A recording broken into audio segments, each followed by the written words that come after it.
change the plans and shit's going down and stuff, but you're gonna need to just we live, Dust. Come on, don't start it like that. They're gonna be like, what the fuck is this? All right, so I'm live from the living room tonight instead of the basement. Canelo versus Triple G3. We were trying to get the fight going on the big TV, but my old lawnmower startup PC wouldn't work, and my laptop wouldn't charge. So we live from the living room. Uncle Dust, Cliff Focus, my original WHiggaz live comedy podcast partner, joining me for the fight companion tonight. Just got done with a nice little co-main event. Nice little scrap. Young phenom in the lower weight divisions. Bam Bam Rodriguez handled business. Also punched my man in his huevos 16 times throughout the fight. He got deducted half a chicken coop. Man, you know, he did. He got him good. So aside from that, let's check in with everybody who's been hanging out, waiting to get started. My man Grassfed, Australia. What's up, my brother? Wait, hold on. Let's listen to the decision. Okay, that's because of the point deductions. So it's gonna be Bam Rodriguez by unanimous and undefeated. Bam Rodriguez. Bam Rodriguez won the co-main event. He's still running his way through the lower weight divisions. You know, beat Quadras and some other guys as he was ripping through. He's still got to go out there, maybe beat a Chocolatito, maybe a couple of the other OGs that had those weights to continue to prove himself. But aside from the low blows, handled business tonight, was in there tough against a guy who wasn't going to stop fighting the whole 12 rounds, even when he was getting his fucking egg scrambled. And so Dusty, talk to me for a minute. I'm gonna run through the comments. Shout out everybody was waiting around. No, man, it's beautiful. I appreciate everybody waiting in the comments, waiting for the show to start for Cliff to get his 1982. Would you have a Commodore 64, Cliff? Commodore 64. I was blowing in wires like Nintendo. I was fucking burning sage. I had a fucking voodoo doll. I was trying all sorts of fucking shit, bro.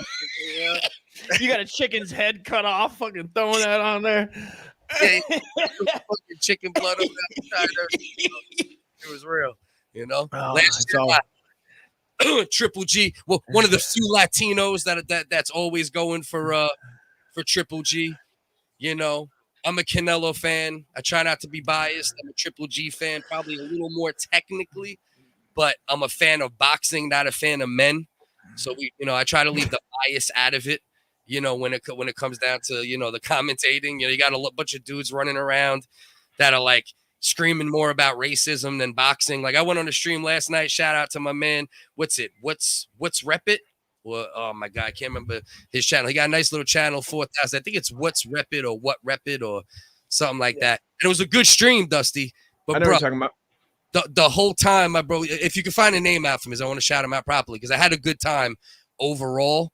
But bro, the whole time it was like a couple white dudes and a whole bunch of Mexican dudes talk about like black boxing's dead and racism in boxing and black privilege and all this other shit. And I'm like, God damn, like this culture war has gotten too. We're talking about black privilege now. The new shit is like white privilege, which has its credence, or but people get annoyed by that.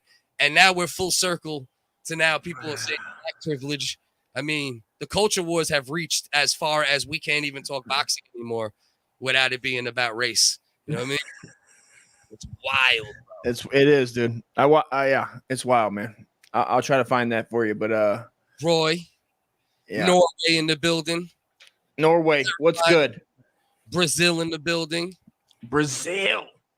And how many times bro? We were gonna start at 10, then we were gonna start at 10:10, then 10:25, then 10:30. Yeah.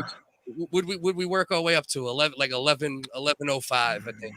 I mean, what do you want from a couple of wigs, man? I mean, we're always late. Isn't that the stereotype? We inherited it.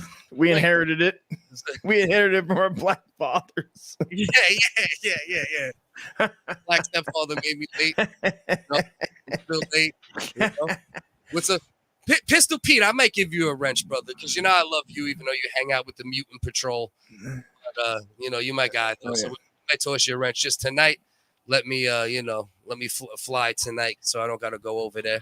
My man, Mad Shangy, the WHiggaz, my man Shangy show the other day.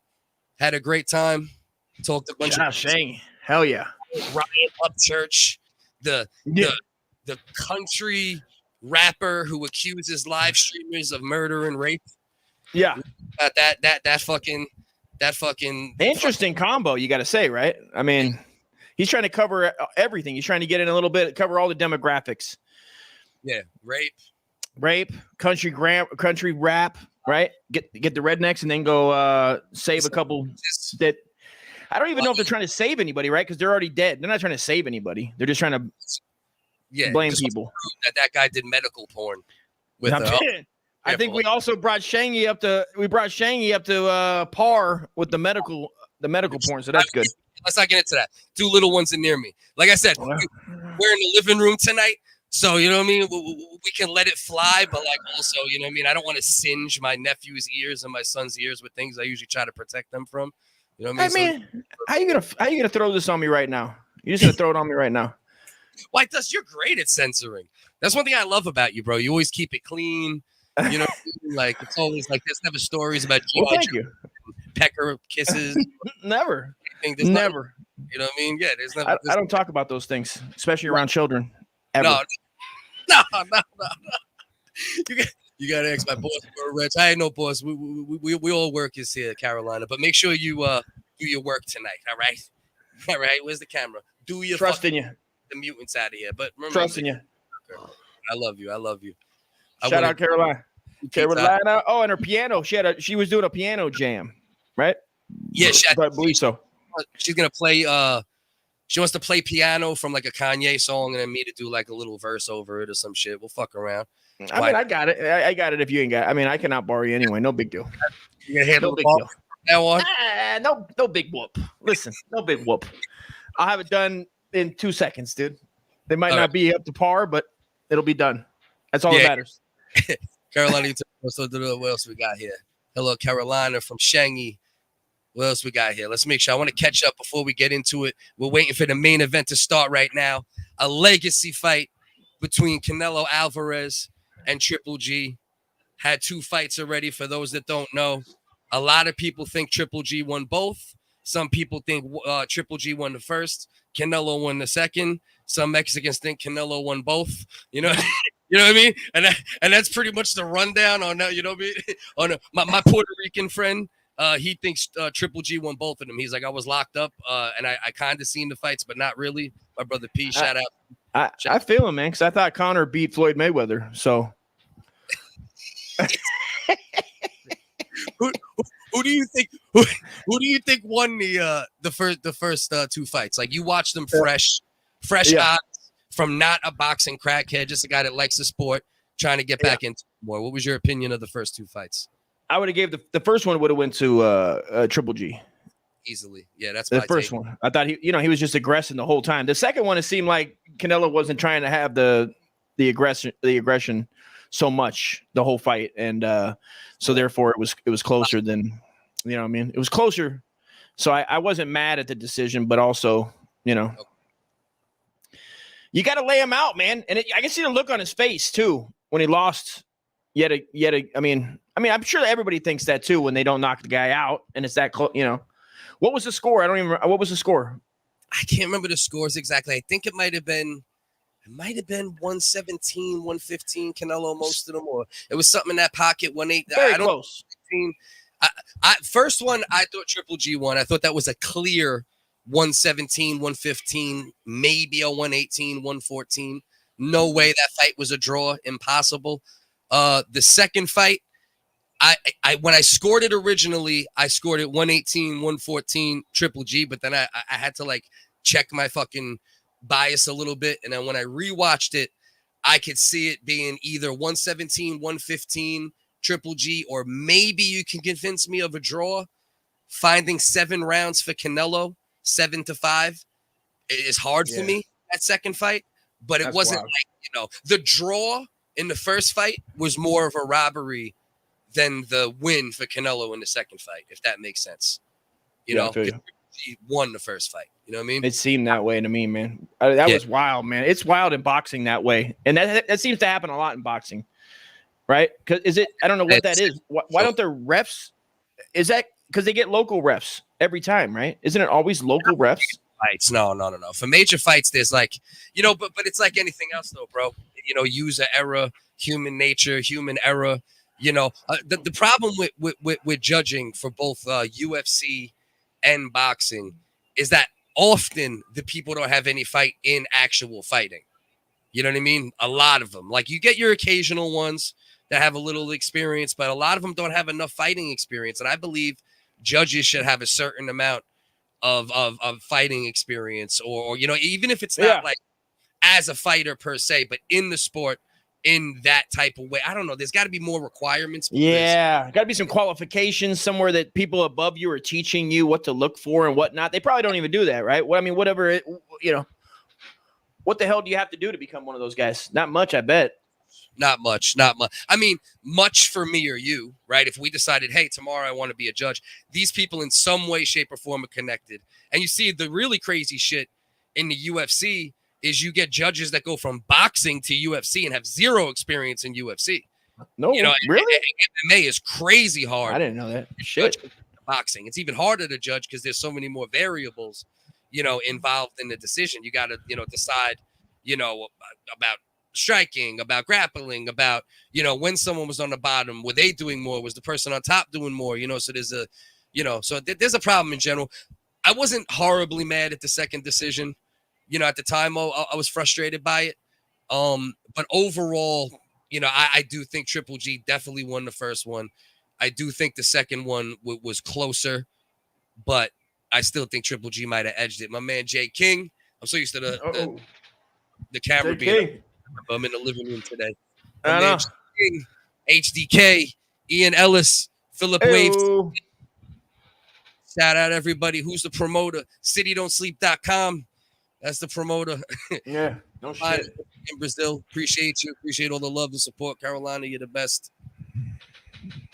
What we got here? Hold on. This is in relation to, I think, Thief of Sutherland's gem here.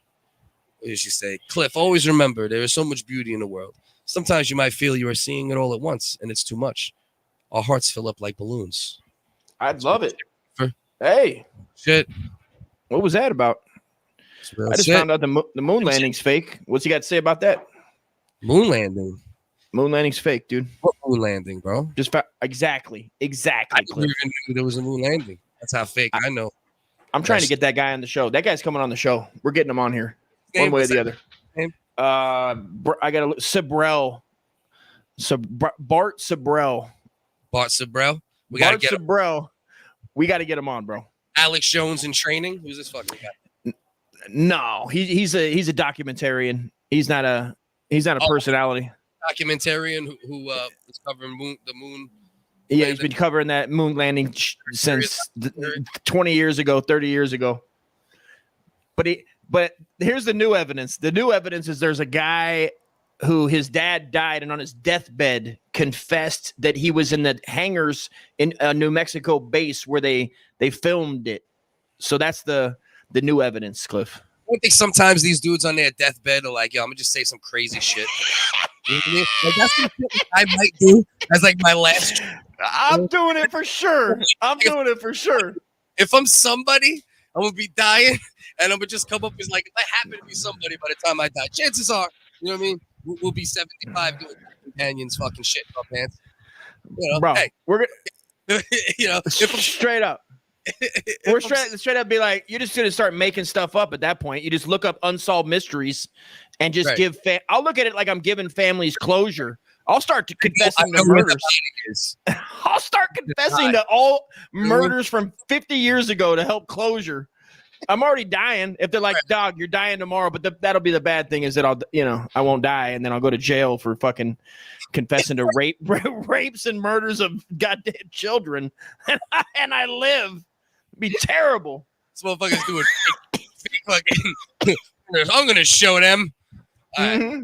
Remember to relax, Cliff, and then it flows through us like rain. And we can't feel anything but gratitude for our silly little lives. We are thankful for Cliff. Hey, let's go. Hey, I like him, man. Shout out D for Sutherland, man. That's dope. Is that a he or she, or what we looking at? I just like I say he's a high level. He's in touch with the Lord, man. I can't blame. I can't be mad. That's beautiful. I love it. Love the positive vibes. There's not enough of that. One thing there's not enough of on live streams, people in the fucking comment section being positive. You know what I mean? You see more fucking N-words and people being accused of being pedophiles. See fucking love. That's probably what cut me off guard. Somebody could have just said you have a nice smile and it would have felt the same as this deep shit right here as remember to relax, or like hope you guys had a good day. I'd be like, oh my God, what is that? A nice comment? So different, right? For the it is. Fucking world, bro. Motherfuckers could be like, your socks are white. They'll start crying. You know what I mean? That's the last comment. Go rape.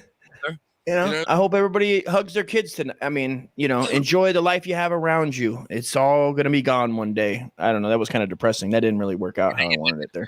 Yeah, it didn't work. Like the regular shit. All right, let's Triple G for life. Caroline is still in the building. Oh, Caesar was good. West Coast. What's up, my brother? What's up, my brother? Good to see you. Waiting for this fucking goddamn legacy fight to start. Canelo in the back. He's got his whole squad with him. I know he's going to come out with the mariachi band as usual. That's usually Canelo's go-to. Hell yeah. Triple G's in the back working the pads, getting the sweat up. Triple G, they both look at the weigh-in. This is Triple G's first fight professionally at 168 pounds. He came in at 167 on the dot, I believe. And Canelo came in at 167.4. So that's something to consider a little bit. 8-pound difference. Canelo's fought as high as 175. Triple G, always 160. Came in professional ranks at 160. Been in at 160 since. There was a little controversy at one point in Triple G's career because there was talks of a possible Andre Ward fight when he was still at 168 pounds.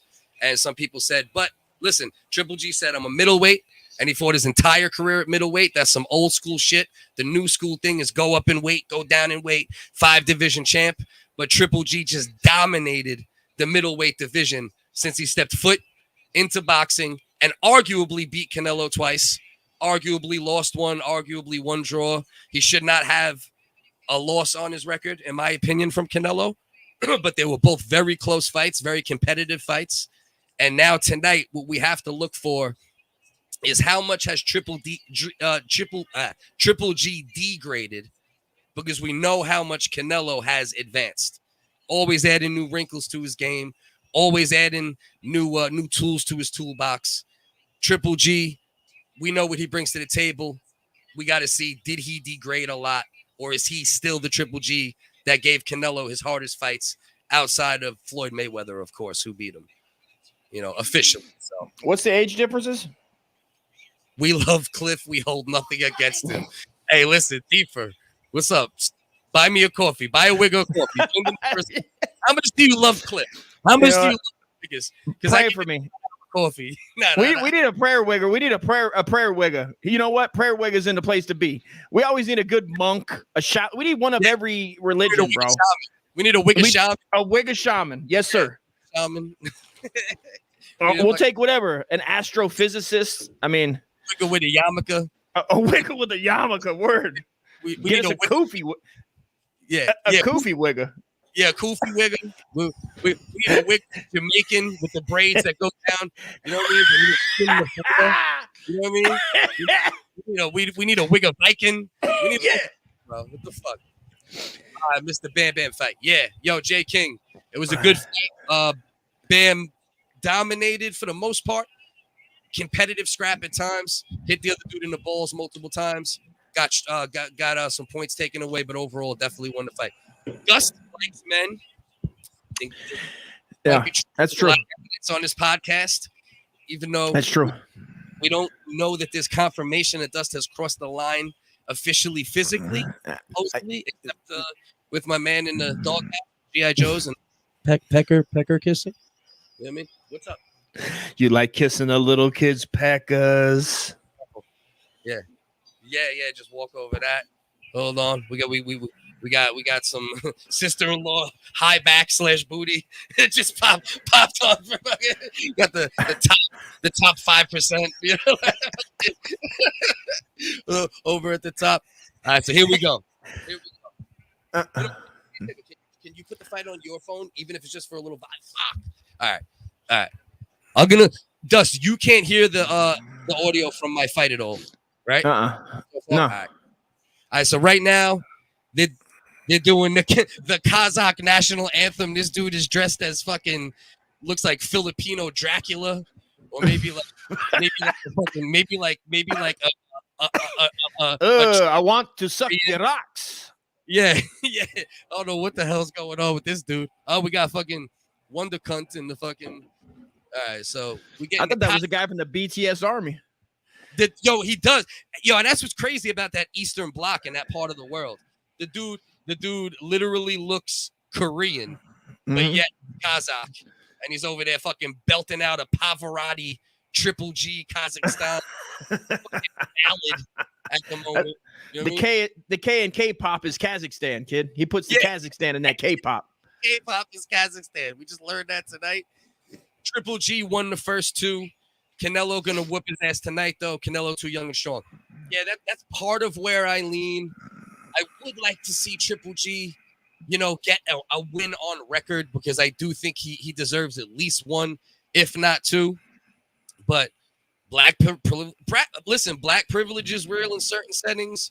I think all race privilege is real in certain settings, and I think the overcorrection from the past transgressions is leading to it in certain situations. More like just in general, like I don't want to say forced diversity is part of it at times, but there's another way I want to describe it. It's like disenfranchised privilege is real, right?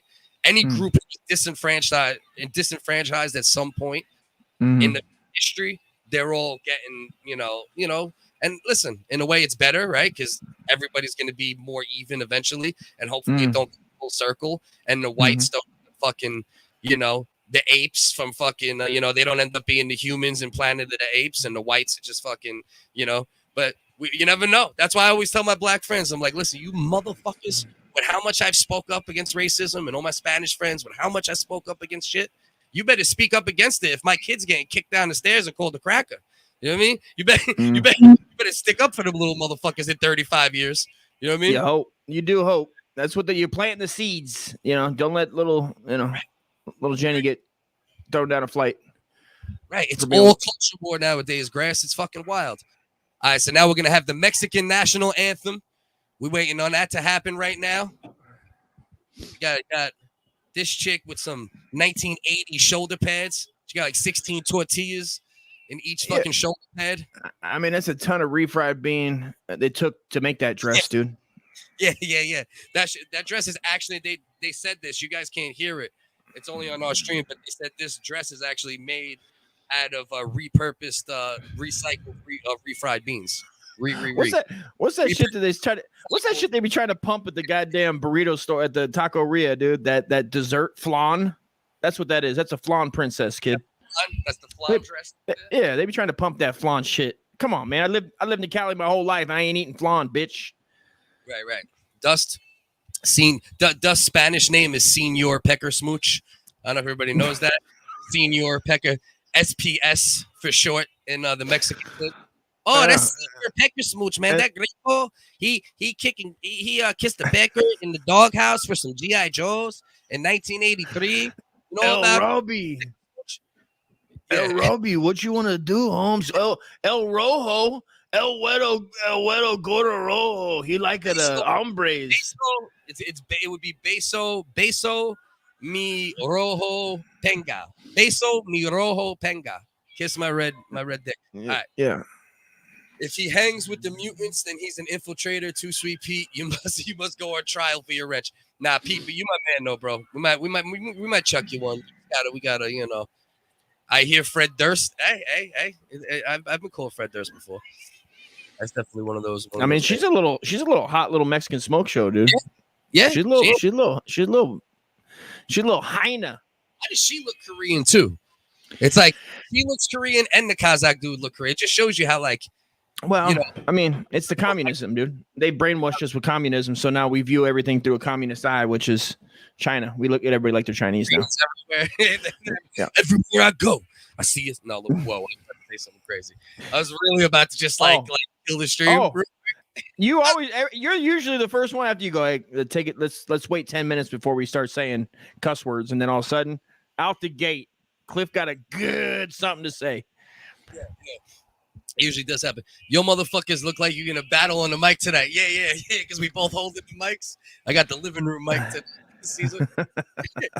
I keep mics in every room in my house just in case, dude. And I keep like 17 live streams on just to battle. I battle Mexicans in Spanish all day, dude. Yeah. What the hell's this now? Hold on. Oh, now this is. Now we got goddamn fucking. Who's this right here, bro? Ruben, is that Ruben Studdard? Yeah, that's Ruben Studdard. He got Weight Watchers or some shit. Motherfucker. This motherfucker. Is he singing the Black National Anthem just for no other reason? Yeah, just so everybody knows, he is singing the Black National Anthem right now. Then we're going into the white one. Then after that, we're going to go into the Trans National Anthem. I don't know if yet, but, you know, they're going to hit everything tonight. This is actually during a box match. Take us out to the post-op. Take us out to the crowd. Buy us some penis and crack and make us some balls. Yeah. I don't care if I ever come back.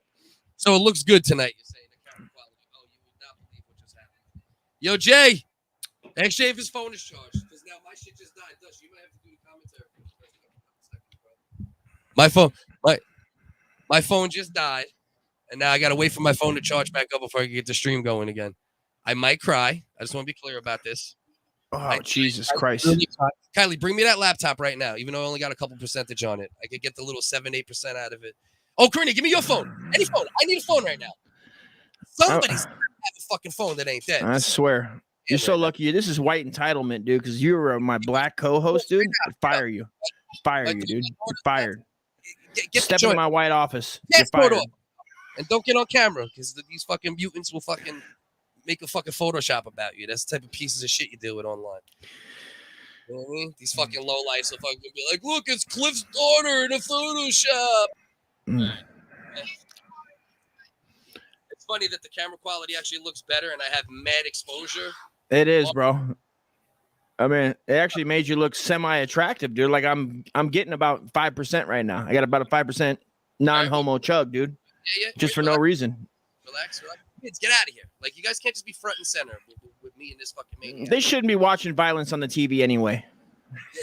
They shouldn't be watching. Bro, our words are so much more detrimental to these fucking kids. Bro, one of our podcasts would fucking traumatize fucking small nation in one night. You know what I mean?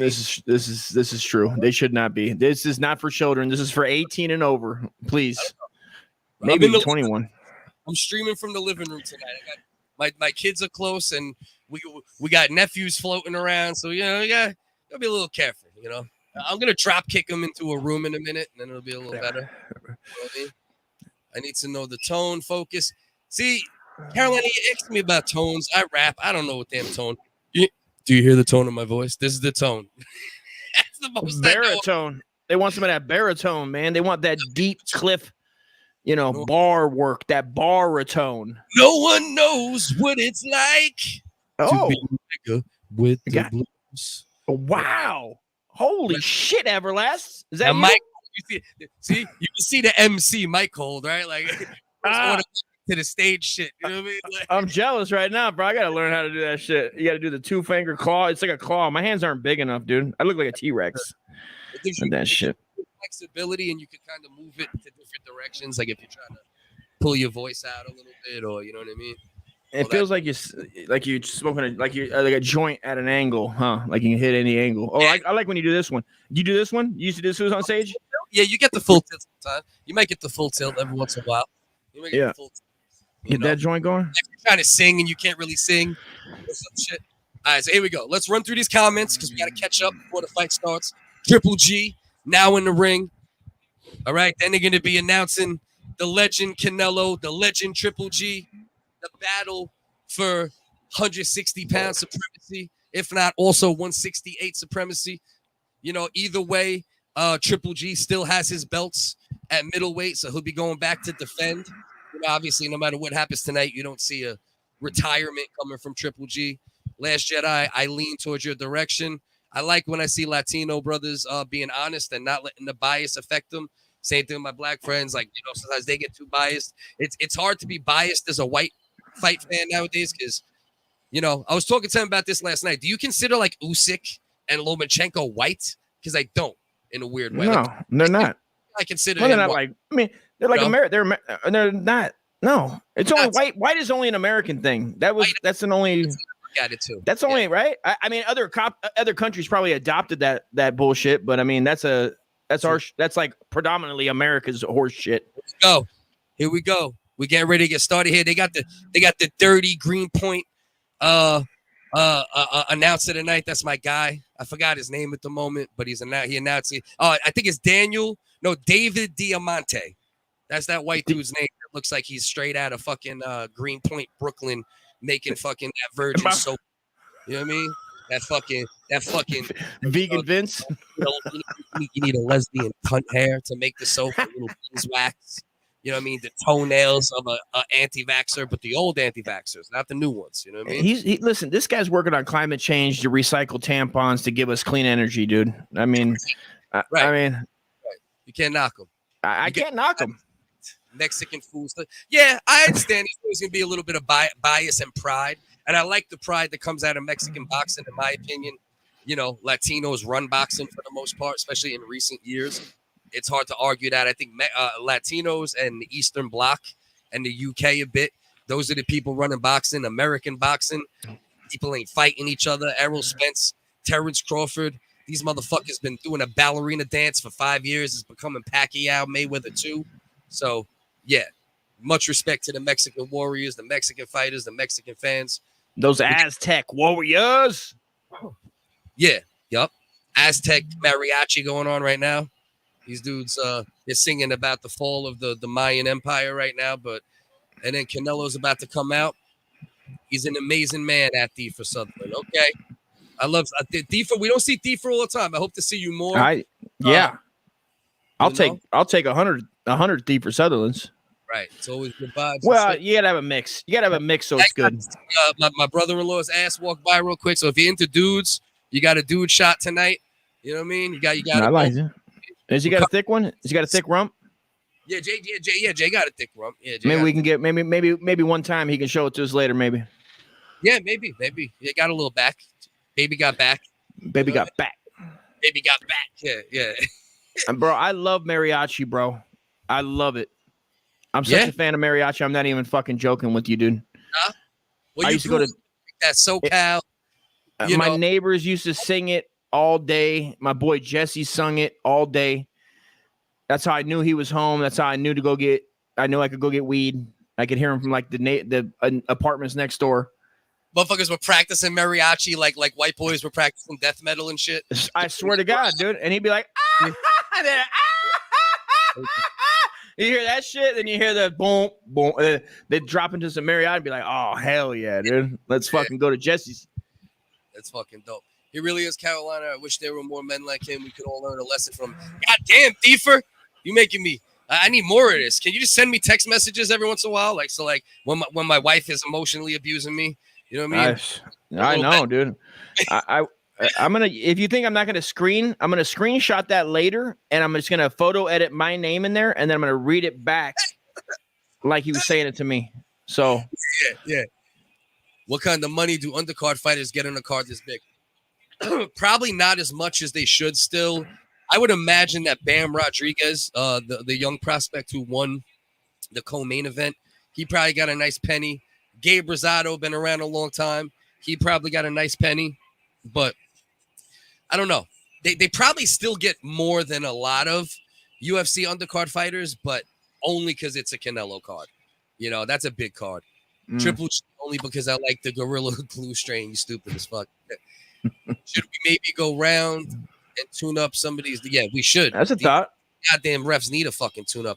I mean, absolutely. I thought the weight was so so we can skip all this. Jay King, yeah. Well, you know, they build up the pre-fight shit. It's like 10, 12 minutes, bro. And like I said, if anybody needs a link, it's always methstreams.com. They've been on point lately. Yeah, they are. The past couple months now. And Meth Streams is a bomb. WWE's on there. Boxing, UFC, yeah, all that soccer. Shit. So if you need a link, that's where you want to go. That's where you want to go. Cliff is in the living room tonight. Absolutely, Mina. Did some fall activities, ate an Applebee's, then the fam came back to the room. So we're switching it up. Mina, always love. Miss you on Discord. Hopefully you're back, but I very much appreciate you still checking in with your boys tonight. You know, it's always love. Just meant there was so much beauty in the world. All right, let's go. What else we got? I'm laughing so hard. I meant that it was cool that Cliff was having laptop problems. We support Cliff and Dust. Love. Oh, man. Now I don't have to do all that editing work. Thank you, Thiefer. Thank you. Yeah, now you got one. BKC, what up? Oh, there's my dog. Team Fuckery Saluski's kid. Yeah, Dust confesses to being the real Pepsi Cola rapist and fucking on his deathbed. I love the Lord. And Amen, brother. Loves you. May the WHiggaz gods smile upon you. Amen. All right. I love the Lord. Hey, whoa. Hey, whoa. Hey. What else we got? Caesar shouting out. Shout out from Mina. Caesar, shout out. Roy, you miss me much. You know damn well he misses you that much. Is that Bill Bellamy in Mina's picture? Is that Bill Bellamy in Mina's picture? Let's see what we got. No, that's not Bill Bellamy. That's not Bill Bellamy. That's Tiffany. Is that Tiffany Haddish? I hope it's not Tiffany Haddish. She doesn't deserve any extra. Maybe not. You know what I mean? I'm probably dead wrong. I'm always much love. Always. Say, man. Thank you, brother. During the fight, I'm gonna do some play-by-play. In between, we'll talk about shit. You know, keep the comment section going at all times. Thief got a boner for folks. Stupid. I can be a bro to both Cliff and Dust. Oh yeah, of course. Hey, fucking man, you goddamn right. Back in that semi. I need bros. Dust comes on back in the semi. The semi chub, not the semi-automatic. You know what I mean? Thank you. May he smile on you as well. Yes, the WHiggaz gods. The WHiggaz gods. We hold the power of the WHiggaz gods, and all we do is direct the power that the WHiggaz gods bestow upon us. Peace be upon the wigs, and also wig you. Mm-hmm. Please like share. My girl don't always get to hear what I actually do on this shit because you know she don't watch my streams, so she's probably horror right now. Well, my wife sometimes watches about 2,000% of mine, so sometimes it can be a good thing. Probably got 27 views on on a YouTube video. Probably about 28 of them are my wife. So checking in on you, checking in, making sure I'm being a good boy. Subscribe. Click the subscribe button. Every Wednesday at 9:40, we go live for the WHiggaz. Dust, he got content on multiple platforms as well. Do I? Different content on different platforms. Every Saturday, we got fight sports videos, sometimes live fight companions like tonight. Dust is going to start joining me more. We appreciate everybody. Hit the like button. Now I'm going to leave the comment section load a little more. Pardon me if I didn't get them all pulled up, but now it's about to be fight time. We about to see. We about to find out tonight who's really. I don't know if this really. See, that's the thing about this though, right? Does it really decide who's definitely the best of them two? Because when they were both at their best, arguably, or close to it, a lot of people think Triple G won. So it's like, I think it depends how Triple G looks tonight, right? If he looks great, looks like old Triple G, and then Canelo comes up with a knockout at some point, you can't take any credit away. You can't take credit away regardless. But if Triple G looks good and Canelo wins, then it's hard even more to take away credit. You know, it's just I wish Triple G would have got that first victory because it's always going to be a little bit, not a stain, but a question. Mm-hmm. Yeah, I agree.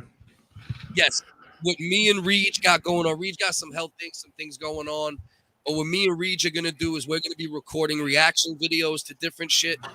on Fridays, not live though, and then putting them out as clips a couple days later. So yeah, me and Regis definitely putting in work still. Go support him, Live 5 Network. Support anyone you see me pull up. You know, we only rock with good people. Join the Discord if someone wants to put the Discord link in here. We screen people. We make sure it's fun. We could grow the Discord very fast if we want to, but we prefer to build it slowly so there's no mutants in there or pieces of shit or doxers or people that talk about kids or any other weirdo shit. You know what I mean? Mm. So let's go. Hey, Cliff, guess what I got to do right now? Take a piss? No, you goddamn right I do. It's a good Hold time. me down. I'll get it started. Yeah, I'll leave you on the screen so people pop in and know you're here. Opening bell, round 25. Triple G versus Canelo. Legacy's on the line. Let's see what we got cooking here. If you need a link, once again, methstreams.com.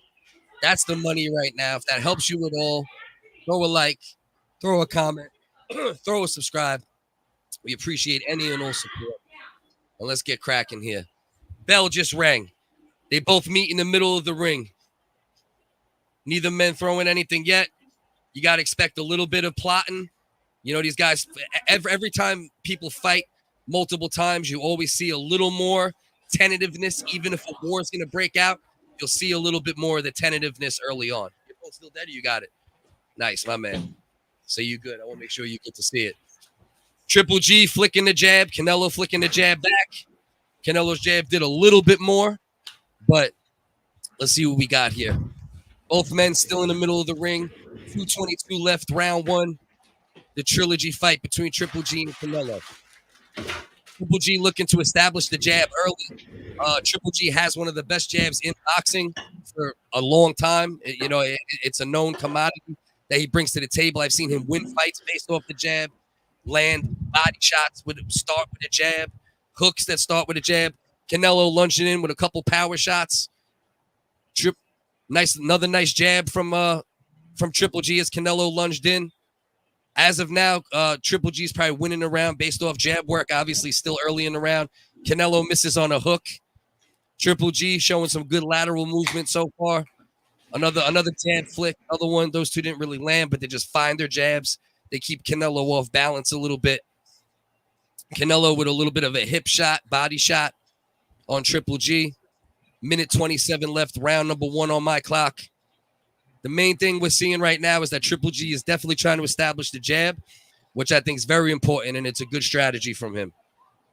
Crash screams just a black screen. All right, so go to methstreams.com. This is the power move right now. Methstreams.com. That's what's been working beautifully for me for weeks now. If that helps you out, throw a subscribe on the way out. We create a lot of content. You might not like all of it, but I bet you'll like some of it. Appreciate the support. 55 seconds left. Round one. Much of the same. Triple G flicking the jab. Canelo a little more focused on landing bigger shots. Triple G a little more focused on establishing the jab. Close round. Not much going on, but clearly Triple G would be winning it with the jab work so far. Still a little time left. If Canelo can land a couple nice power shots, you can steal the round because mostly Triple G's landed jab so far. Canelo, couple left hooks in a row. Either one of them find the home. 23 seconds left, round one. Canelo pressing forward a little more. Triple G doing a very good job moving left to right. He's doing a good job with subtle motion right now. What am I hearing in the background? My wife and son. Okay. Dog. Hold on. I'll close the door. No. Oh, yeah, do that, though. More jabs from Triple G. A little return jab from Canelo. Bell about to ring. Round number one in the books. Yeah, Triple G round for sure. No doubt about it. You know, nothing major happened. Meth Streams, that's the bad boy right there. That's the baby. Meth Streams is the winner at the moment. They've been handling business as of late. You know? Never disappoint.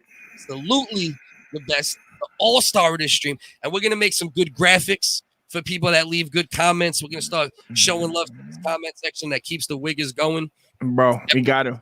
That's beautiful, man. Thank you, everybody in the comments, man. I appreciate you guys.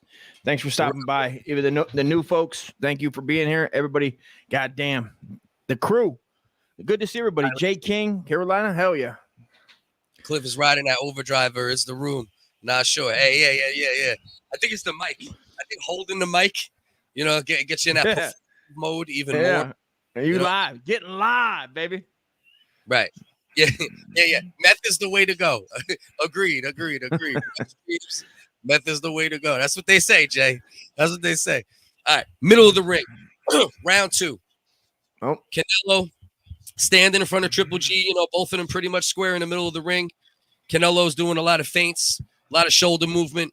Triple G's establishing the jab. Canelo just lunged in with a decent left hook. Didn't land, but it would have been a nice shot if it would have landed in the right spot. It kind of skimmed the bridge of Triple G's nose a little bit. So we got a lot of the same going on at the moment. Triple G's doing a very good job. He's owning the middle of the ring currently. He's not moving back. He's flicking the jab. You know, when Canelo's starting to advance a little bit more, he's doing a good job of moving laterally a little bit, left to right. Little exchange. Another beautiful jab from Triple G. Little right hand. Triple G trying to sneak in. Canelo winging on hooks. Then threw a 1-2. Came up short on the 1-2. Then Canelo landed a good jab. Another, finder jab from Canelo. Canelo's getting a little more active now. Minute 50 left. Round 2 on my clock. Canelo winging with some big power shots now. Not landing them yet, but you can see what he's looking for. Nice jab from Canelo. Triple G misses on a jab. Canelo's getting a little more loose with his footwork and his body movement now. I can see him attacking a little bit more towards the end going into the third round. I think Canelo might open up a bit, which will obviously open up the fight. Triple G, a little jab, little body shot, nothing major. Canelo's having a better round. Triple G still kind of controlling the ring generalship part of it. But I don't know. Canelo's having a much better round. Nice little stiff jab from Canelo there. That's a beautiful little jab right through the middle for Canelo. Little jab on the top of Triple G's head from Canelo. About to be a minute left in round number 2. Two pretty, feeler out rounds so far. But still, still good boxing, competitive. Neither guy really opening up too much yet. Canelo's throwing more power shots, but Triple G got to keep in mind, man, even though he has a lot of Mexican fans, the Mexican fans are going to go crazy whenever Canelo does anything. So with that being the case, Triple G can't just sit on the jab too much because it's not going to, it could cause him to lose another decision if he doesn't start putting power shots behind it. Where are they fighting? Tijuana? Yeah, Tijuana. They're fighting in the cave that Rambo built a tunnel underneath Texas border. Gotcha. Laredo. Yeah. Fighting on that. All right. 12 seconds left. Round number 2. Triple G versus Canelo. Two fairly, for these men, uneventful, you would say. Yeah, this round's very close. Harder round to score. I can see it going to Canelo because he was the guy that was kind of pressing it a little more. I probably might go Canelo in that round. Jay, what do you think? Yeah, I think that's a Canelo round. I would have it 1-1 right now. God damn, how far ahead are you? I got to restart my shit. Where you at right now? Where's your shit? And the second round just ended. About 10 seconds off. Okay. Yeah, probably about 10 seconds off. That's the only thing bad about the meth stream shit is everyone will be like a little bit off. That's why I always say the clock time so people know exactly where I am. That's why every 45 seconds I try to say bang where the clock is at. So, at least you know where it's coming up. Yeah, I remember doing this last time. I just had to do it a couple times. Nice little left hook. It hit Canelo, Triple G, a little more than I thought. Still didn't land flush. But then Triple G did a good job with his little left hooks he throws that go around the gloves perfectly. Got Steph Curry in the crowd. Got you see Dave Chappelle, Joe Rogan was there. Yeah, they were in the crowd too. That's what's up. All right, here we go. Round 3. 2 minutes and 50 seconds. Canelo just tried to sit on a beautiful left hook. Kind of hit Triple G a little bit. Canelo starting to let his hands go a bit more now. This is where we're going to see the difference, right? This is what we're going to see. What if Canelo starts opening up, because so far he's the one being a little more active. What is Triple G going to do? Can he still bang with Canelo and trade like he was able to in both fights at moments and the whole first fight?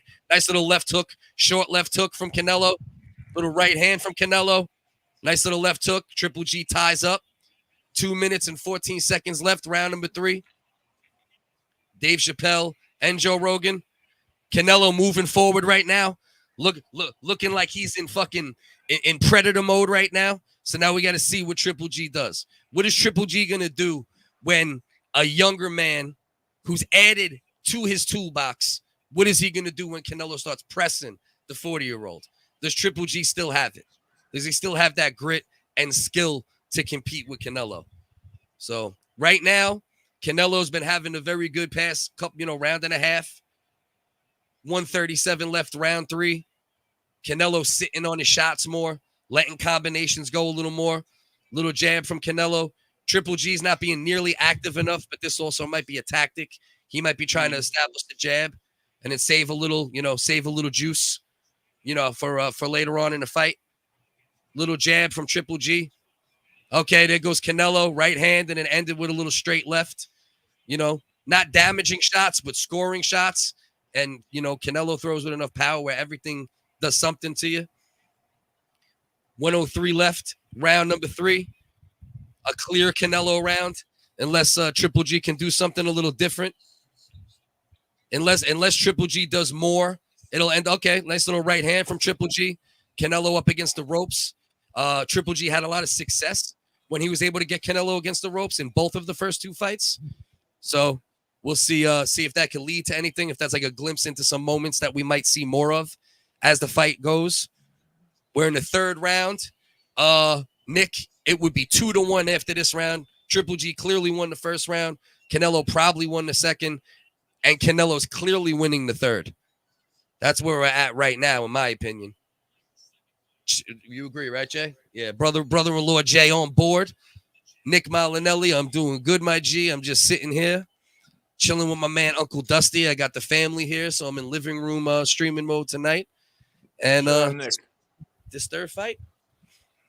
Shout out, Nick. GGG's, he's landed some left hooks in between. In my opinion, it's 2-1 Canelo at the moment. But there was no round, like the only clear round. I'm not going to say that. First round, clear Triple G. Second round, clear Canelo. 3rd round, clear Canelo. 2nd round, probably Canelo. That's kind of where I'm at right now. Yeah, that sounds good. Now, if you got to fucking fight one, which one?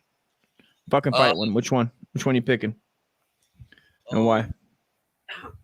I don't know, man.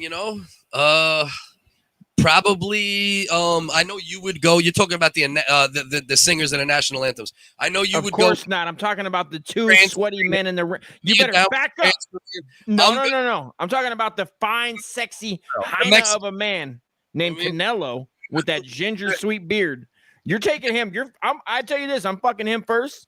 And I'm fighting other homeboy. You're starting in Canelo and you're gonna finish inside the Triple G. You goddamn right. Ends with both wins basically, because after he knocks me out, I'm still gonna get to jerk off to it later.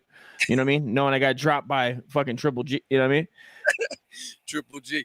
After Triple G's cold dropped me. Yes, sir. In the living room tonight, baby. What up, South Australia?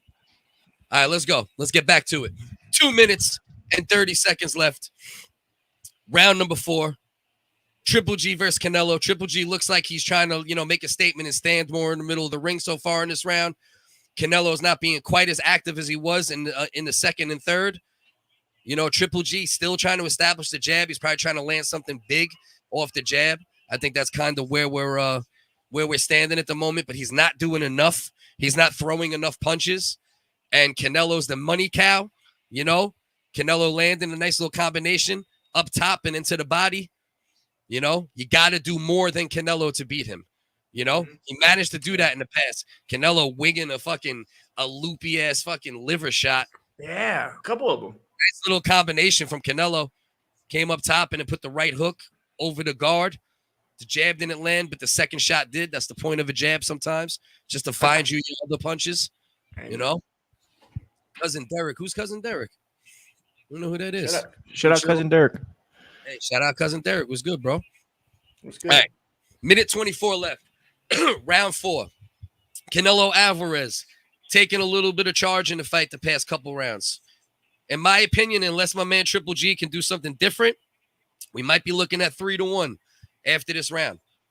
You know, Triple G is not throwing enough punches. He is at times tactical for the first 2-3 rounds, and then he usually starts opening up at the latest around the 4th round. It's the latest I've ever seen him really start a little late and get popping. So, you know, it could be an age thing. It could be a tactical thing. You know, maybe him and I believe Jonathan Banks is still his trainer. Maybe him and Jonathan Banks are planning something, you know, 5th, 6th, 7th round, start opening up. You know, boxing is 12 rounds. It's scored round by round. Still plenty of time left for Triple G to win the fight, but he's going to need to do more in order to make that happen. Nice little right hand for Canelo. Didn't really land, but it thudded, and it sounds good to the judges, and the crowd reacts. So either way, you know, then the crowd reacts, then the judges get affected again, and the crowd reaction. You think Triple G is conscious of that? Yeah, he knows. He knows the deal. I think he knows what he needs to do to win. It's just going to be a matter of, is Triple G capable of doing what Triple G usually does? I mean, and Canelo lost once. Was it a knockout? Canelo, no, Mayweather. That's his loss. That's what I thought. Mayweather boxed his face off, but Canelo was like 14, you know? Yeah. Well, yeah, he's fresh out the Manila factory. What are you going to do? And that fight was at 154. That's like when Canelo or did I'm trying to think if Mayweather made Canelo drain down to 147. I can't remember. What's the percentage of anybody getting knocked out in this fight, you think? Percentage of anybody getting knocked out. I mean, I think it's like 70-30 not getting knocked out. Yeah. But I think it's like it could be 50-50 though at any moment. That's the thing. Because what's these two gentlemen's knockout percentage? They got it? Showing on the replay. Perfect jab right through the middle. And then here's Canelo with the left hook. He's been landing that left hook very nicely tonight. Triple G, his beard is holding up. It always does. Ooh. It's money, bro. Beautiful, beautiful ginger beard. Standing still, dude, in the calm of war, in the battle. All right. So money, bro. Round 5, 250 left. I got my number. Safe and like by strategic thing as we go deep in the rounds. Yeah, I think they're definitely going to open up at some point. Nice triple jab from Triple G. 237 left. Round number 5. Triple G looks a little more focused in this round, but he's going to still have to open up more. Canelo now coming right back. Nice little body shot from Canelo to the right side. A couple more shots to the body from Canelo. Little shoe shine to the body. He only sat on the first one. The other two were kind of shoe shinish, but they're still landing. That was a nice one to the body right there. That one had a little more impact on it. He is looking like the bigger man tonight. He is the bigger man at this point, too. Nice little combination from Triple G. Nice little short uppercut on the cut on the inside from Canelo. Little right hand from Canelo. 2 minutes left, round number 5. Canelo stalking more now. Triple G resetting. He's the one kind of on his back foot more. He's not standing his ground quite as much like he was in the first round or two. So, as of now, Canelo's the one that's doing different things. You know, Triple G came out, landing a jab, hasn't done anything differently since, was only able to take one round doing so. Could be 4-1 after this round unless Triple G can do something different. So, we got 1:30 left. Round number 5. 7 Trinity. What's good, my brother? Appreciate you. Appreciate any support. If you're not subscribed, please subscribe, brother. You might not like everything. You probably like something, and we appreciate you. Hosting on, enjoying the commentary, guys. Thanks. Listening from West Ireland. Let's go, West Ireland. Let's go. Seeing Onuli. I don't even know how to say that shit. I'm pretty damn Irish. Oh, the Irish eyes are smiling on the WHiggaz tonight. That wasn't even an Irish accent. Much love. Jesus, there's a lot of racists on Meth. You fucking. Oh, yo, Meth streams, bro. Yeah. That side comment section in Meth streams. Yeah. It's like N-word, bro. N-word, right when you every time. I swear there's a bot. I think it's a bot, bro. I can't believe there's that many N-words even in the English. I mean, it would be all of America at once saying the N-word on that fucking that Meth streams. Yeah. So be aware if you're wary of the N-word, if you don't like seeing it. It's coming. It's coming. It's N-words, and then every once in a while, fuck the Jews. N-word, N-word, N-word, N-word, N-word. N-word, N-word, N-word, fuck the Jews.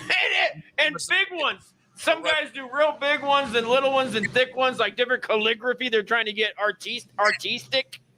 Yeah, they put graffiti N-words. Yeah, calligraphy, N words, and fucking these guys are using calligraphy. That to be 4-1. We about to have 4-1 Canelo, and it's not because they're going to war and Canelo is winning. It's because Canelo is outboxing and out volume, right? Out voluming. I know that's not the right word, but he's bringing more volume to the table. Yeah, he's more active. Punches, more active. Triple G, it seems like he's a little tentative. Mm-hmm.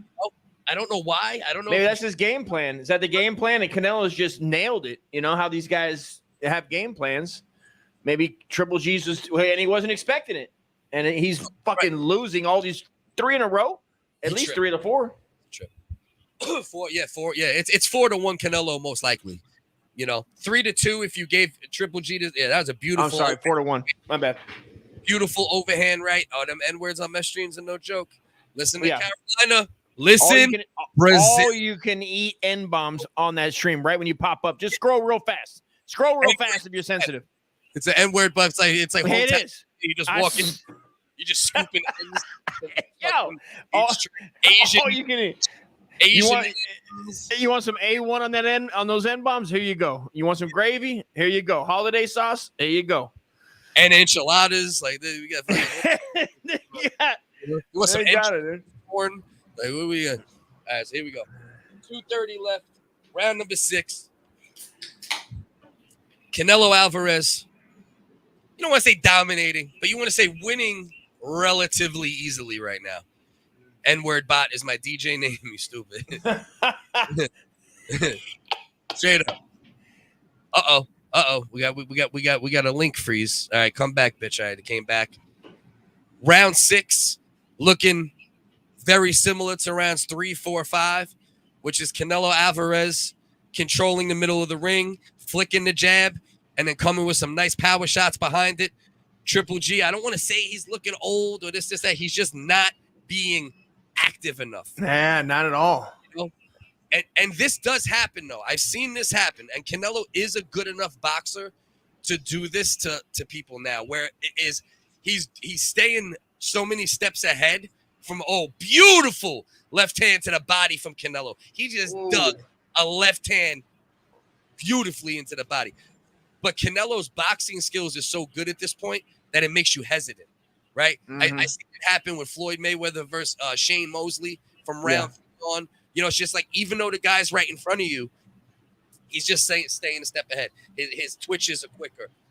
His feet are quicker. His reactions are quicker. So it makes the other guy, I mean, 8 years, bro. 8 years difference. 32 and 40. There's a big difference in age. Yeah, that's a factor for sure. All right, Triple G moving forward, throwing a couple shots, but just not committing. I've never seen Triple G so non-committal. He's not sitting on punches. I've seen him do this at times where he doesn't sit on. Nice little uppercut from Triple G, because he still looked fast. He was still punching hard in his last fight against Marat. He got hit weight switch, but he still looked good. But I hope he knows his fucking plan, brother. I hope by the next round, or this is 6, I hope he really steps it up. This is, we got to get going here. If he doesn't do something different, he's going to have to win every single round in order to eke out a decision or a draw. Like now. Gotta get going. 10, 11, 12. So we got 6 rounds left after this, right? He's about to be up 5-1. 5-1. I wouldn't say no. The mob probably still got their hands in shit, but definitely not from a controlling it standpoint, like in the heyday of that shit. Well, maybe they're controlling Kazakhstan. Maybe the Kazakhstan telling GGG not to let them hands fly. Not to let them hands fly.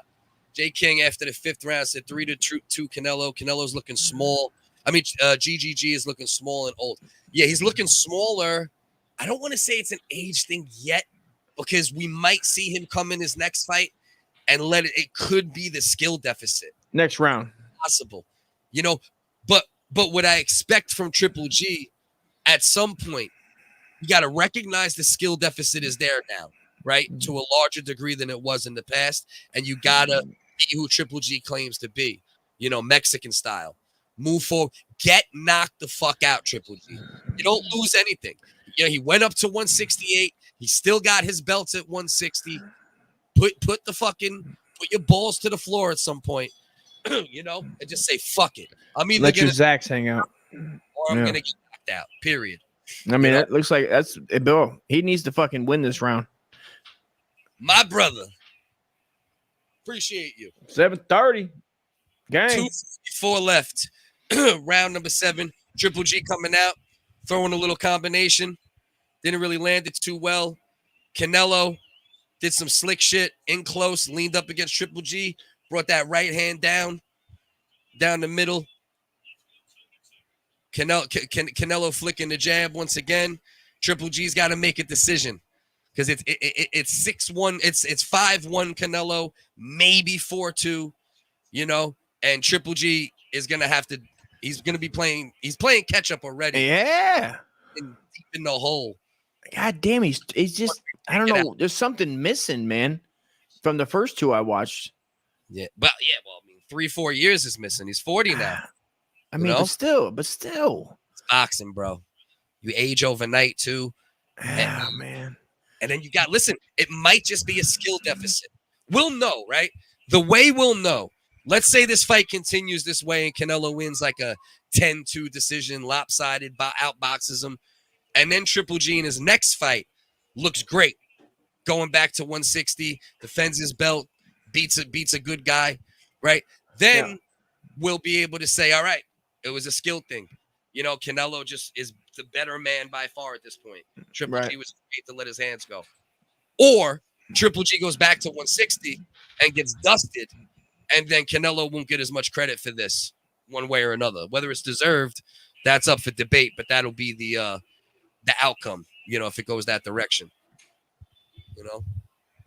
So 103 left, round 7. Triple G flicking the jab, landed a nice jab. Canelo comes back, left hook, hits Triple G's glove. Triple G come forward, jab, shot to the body. Didn't really land either one of them. Canelo slipped the jab and the body shot missed. Triple G just lunged with a hook. Looks like he slipped a little bit too and let out a little gasp of frustration. Yeah. Looked like he pulled the fucking hip, got a hip pointer. Bullshit. Can't hit this motherfucker anymore. Yeah. I'm not throwing. I mean, he's about to hit the button, bro. I fell down and I can't get up. I think this dog needs to get put down. I mean, listen, in a minute I'm going to be rooting for that too because he's not letting it go. This is sad. Gotta let it go. Depressed. You're not looking like Triple G right now, and it's heartbreaking. Really, I mean, you know what? I just turned. I want Canelo. Now That's you go. it. Canelo. That's it. Fight sometimes, but that's some bullshit. This is bullshit, bro. This motherfucker needs to be having some more pressure. He needs to fucking feel like, hey, man, I'm fucking losing so bad. I mean, his trainer's got to be telling him, his corner. 6-1 Canelo. Come on, man. Some people might argue 5-2 because the second round was kind of a little more debatable. But at the very least, Canelo's up 5-2. I would lean towards 6-1. Yeah. He's age minimum with him. The mind wants it, but the legs don't follow. Yeah. Very, very. Shout out, Osen from out in Ireland. I think that's. It's very possible that's what it is. It could be age. That's one hell of a name. That's one hell of a name, Cliff. I think it's a mix.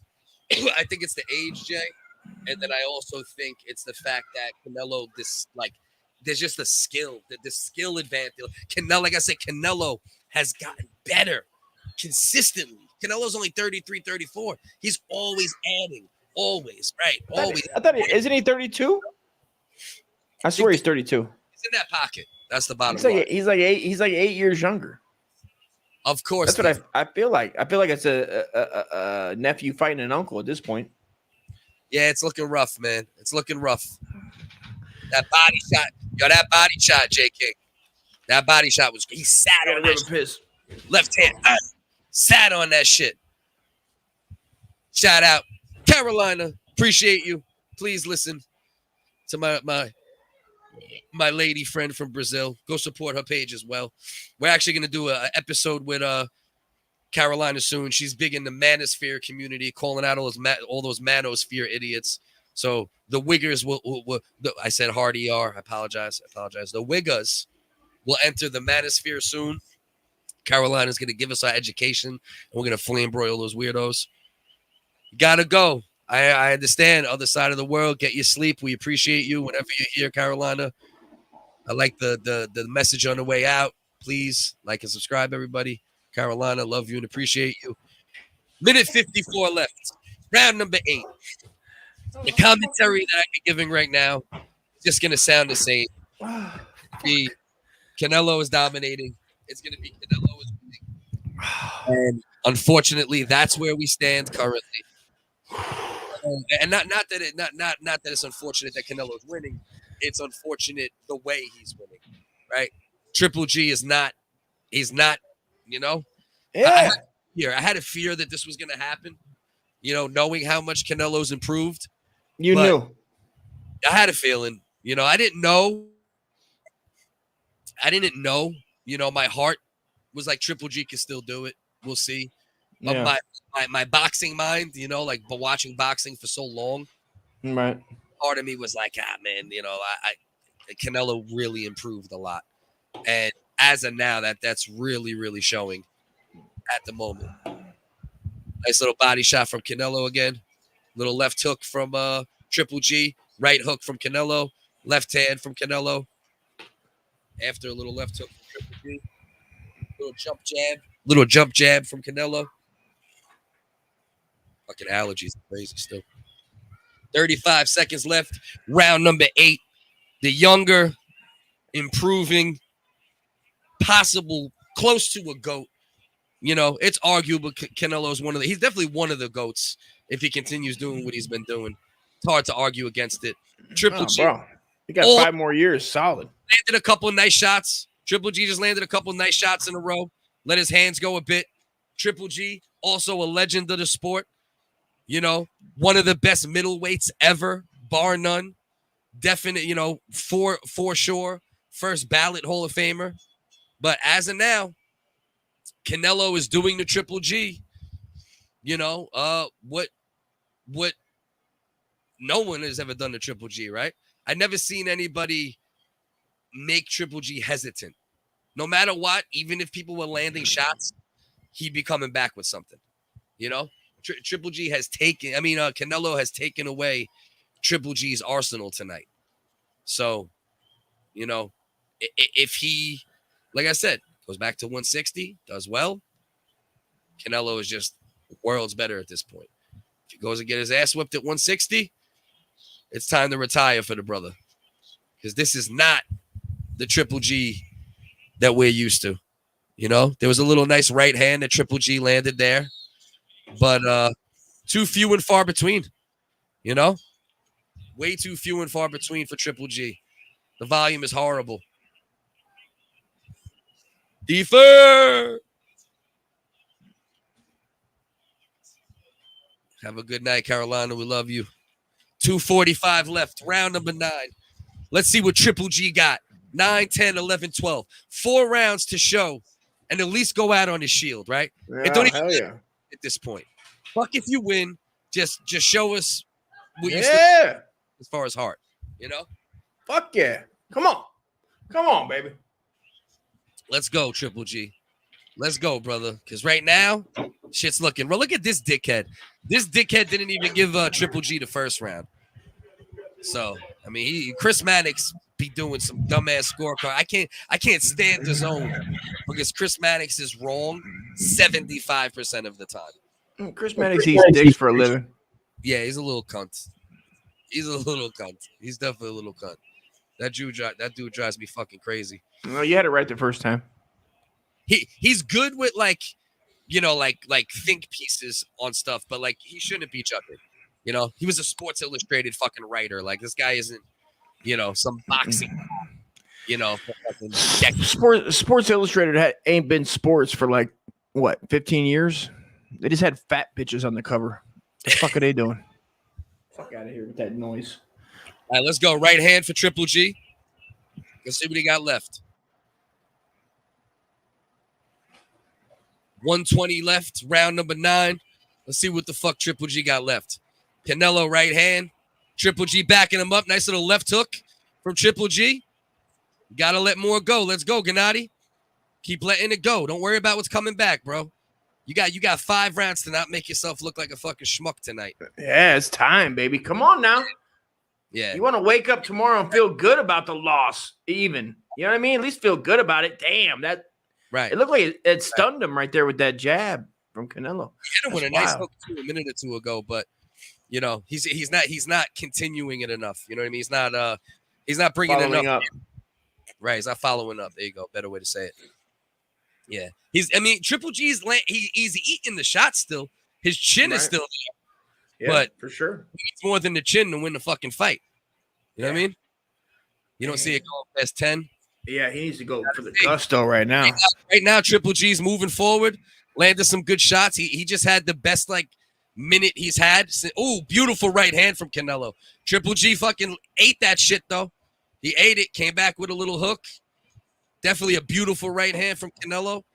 This is the first round since round 1 and maybe round 2 that Triple G, I still don't think he won it.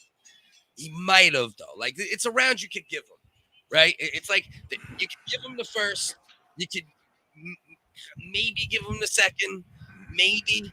And you could maybe give him this round. But, still, Canelo, yeah, no more than 2. There's no more than 2 going to Triple G right now. We're going into, the 10th round at this point. 3 rounds left. Triple G has to hope Canelo's tired and hope he can let his hands go. If we could get a combination of Canelo slowing down and Triple G letting his hands go, that's the only chance for Triple G to come up with a victory in this fight. Beautiful little uppercut. They just showed a fucking pretty fast. There's 2 ways to throw an uppercut. There's where you really come from below and you bring your body with it, and there's the one where you just turn your fist and go up. And that was one of those. That was just. Do you want to stand up? Can you stand up and demonstrate? My stomach will come out my shirt. No. Okay, all right. If I stand up, you can't see. You know what I mean? If you were to squat down, you squat down a little bit. You squat down a little bit. There you go. Long uppercut, and there's the turn the wrist. Oh, the twist at the end. Gotcha. Yeah, just twists. I could do act upstairs, bro. You know what I mean? In the basement, the whole studio fall apart. I start moving around. All right, round 10, 2:30 left. Triple G letting his hands go a little more. Probably going to be too little, too late. Nice right hand from Canelo. Canelo making a statement in the fight, showing he's the better fighter at this point, without question. Saturday, November 5th, Dimitri Bivol will be fighting Gilberto Zurdo Ramirez for the title. That's the man that just convincingly beat Canelo in Dimitri Bivol, outboxed the shit out of him, even more than Canelo's outboxing Triple G, arguably, or right on the same level. Gilberto Ramirez, another Mexican fighter, 175 pounds, came up from 168, long, power punching, good jab. That should be a good scrap. November 5th. 140 left. 10th round. Let's see what my man from Ireland said. Sounds like the same of Usyk versus AJ.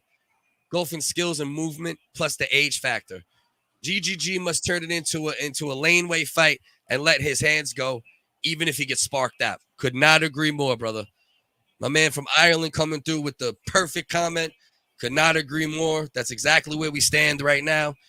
In the 10th round with 1:15 left.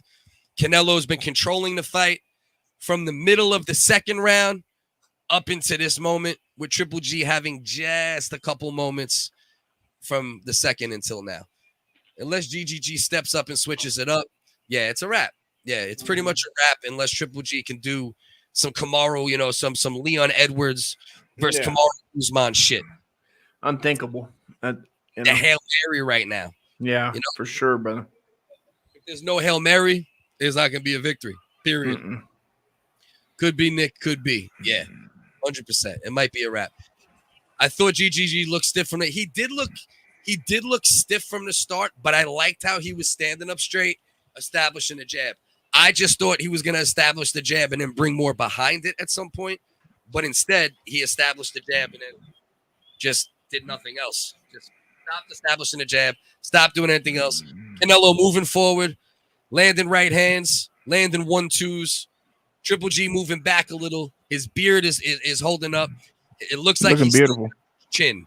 You know, his seems to still be intact. Beautiful. He's looking good, baby. He can go for a Sports Illustrated shoot right now. Couple fat bitches. Let's go. What are you talking about, ref? Shut the fuck up. I hate when people say because you lost the fight, you should retire. He's better than that. He's not Canelo. Exactly. No.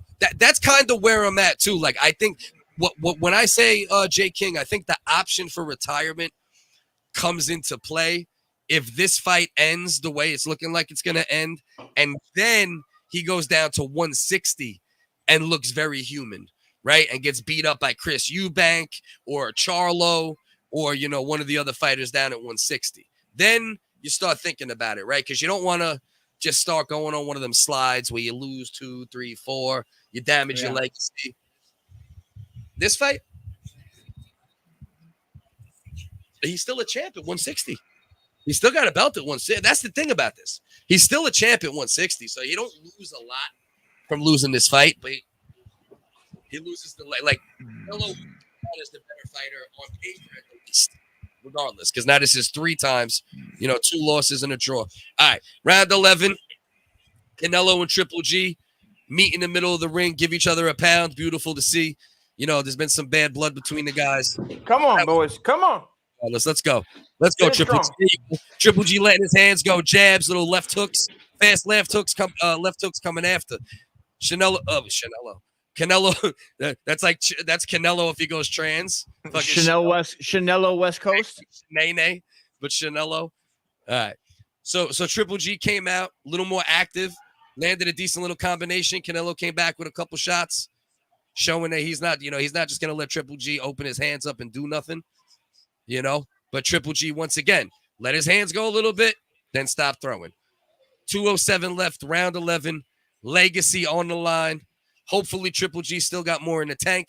But what we know tonight, and we know now, is as of now, Canelo is by far the superior fighter. Want to argue what happened in the first 2 fights? Yeah. You could do that. You can have a conversation. Damn. Today, Canelo is levels above Triple G. He's the man. He's the fucking man. Not even close. Yeah, looks stiff from the start. I thought that was just him feeling out first couple rounds, but he needs to set it off if he wants to make a move on it. Yeah, 100%. Yeah, he'd end up doing shit. Well, it's definitely full of haters, my brother. That's a fact. Facts, J. King. Every time a fighter suffers a defeat, after that, they grow and learn from mistakes. A lot of haters out there that don't understand the sport. That's also a fact, my good brother. He's trying. J. King, he's trying. What? I don't know. Am I them? Why are you asking me when I'm sitting there on the stream? Ask them. Oh, fuck you asking me for? I don't know when they're leaving. GGG is still fighting like a savage. I got that one. All right, so here we go. Round 11. 55 seconds left. Triple G not doing shit. Canelo showing he's superior. My man Triple G, he's either old or Canelo's a million times better or both. That's just where we're at. No ifs, ands, or buts about it. And there's no debate about it. I'm a Triple G guy. I also love Canelo. And there's no argument to be made in this fight for Triple G. You know what I mean? This isn't the first 2 fights, you know? Triple G just got outboxed thoroughly for 10 rounds in a row. 10 rounds in a row of Canelo Alvarez showing he has the better footwork, the better hand speed, the better power as well. Because I thought it was gonna be way better competition, but Canelo just fucking had a better plan, put it together, executed it. Yeah, man.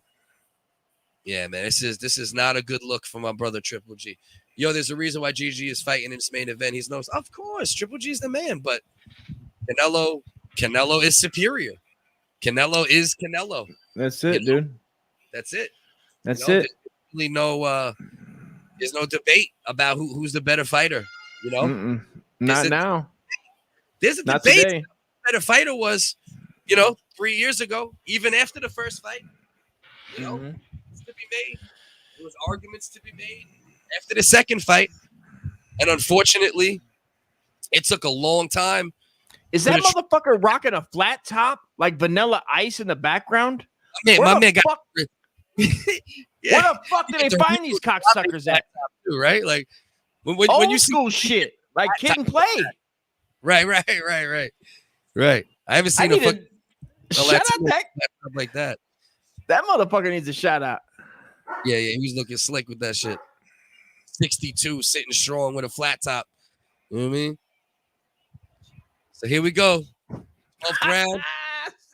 Now triple Senior citizen flat top. Go ahead. Right. Man, Triple G. I know. I no matter what happens, he's gonna be disappointed he didn't let those hands go. Yeah. Tomorrow he's gonna wake up like, fuck, dude. Be like, fuck, man. I should have went for broke. I think they just said that he threw 300 less punches in this fight. It shows. I caught it. Fucking shows. Punch stats. Well, it shows. Triple G's problem. He forgot the O before his name. Right. Forgot that OG, that OW. You need that O in front, man. Mm-hmm. Jesus Christmas, man. I can't believe Triple G came in here and put on this lackluster of a performance, man. Yeah. I really can't. I did not think this was an option. You know, even if he got outboxed, but there was going to be a lot of competitive shit in between. I mean, yeah, I hate to sound like that too. I don't know. I just expected a little tighter of a competition, brother. I know nothing about boxing. I know nothing. Not a fucking thing. I haven't watched boxing constantly in 20 years. Yeah. But it just, man, once you get 7 rounds in, it's like, what the fuck are we doing? But as active as he was. It's one of those things, though, right? I don't know if you can hear me, and I gotta make sure this phone's charged enough. It's one of those things, right? Where like it's easy to say when like all punches, what are you doing? Blah blah blah. This guy said, and I'll continue to say it. But on the same token, when you're standing in front of somebody and you can do nothing, and no matter what you do, the guy is a couple steps ahead of you. You know, it's hard. You know, you can say whatever you want, but when you're in that position, it's just like, you know, because it's a thinking sport too. And every time you think, he's ahead of you. So you end up just thinking, oh, what am I going to do? Oh, I'm moving this way. I'm, you know, footwork. I mean, I can relate, dude. I mean, I've been in a lot of competition, a lot of fights in the street, dude, outside O'Malley's bar, Moose McGillicuddy's, dude. And I've had to think on my feet, and I've just been like, this guy is outclassing me, Cliff. I've gotten outclassed in front of a 7-Eleven over a handicap spot that neither one of us should have been in, and I end up getting a ticket. So I feel Triple Cheese, and I want to shout out the Kazakhstan people and all the Kazakhstanians right now watching the original WHiggaz live, because me and Cliff are for the Kazakhstan. We know you guys are in the middle of a Holocaust or some shit. That's how much I know about Kazakhstan, and I wouldn't care if there was a Holocaust in your goddamn country. Matter of fact, one thing I'll say: look at the love. Look at the love. A lot of love. You know, they're hugging in the middle of the ring. Say what you want about these dudes. You know, they went 36 rounds with each other. Kylie, what's your fucking password again? Don't say it out loud. It doesn't matter, bro. It's a fucking iPhone passcode. But okay, I don't know mine either, Kylie. Don't worry about it.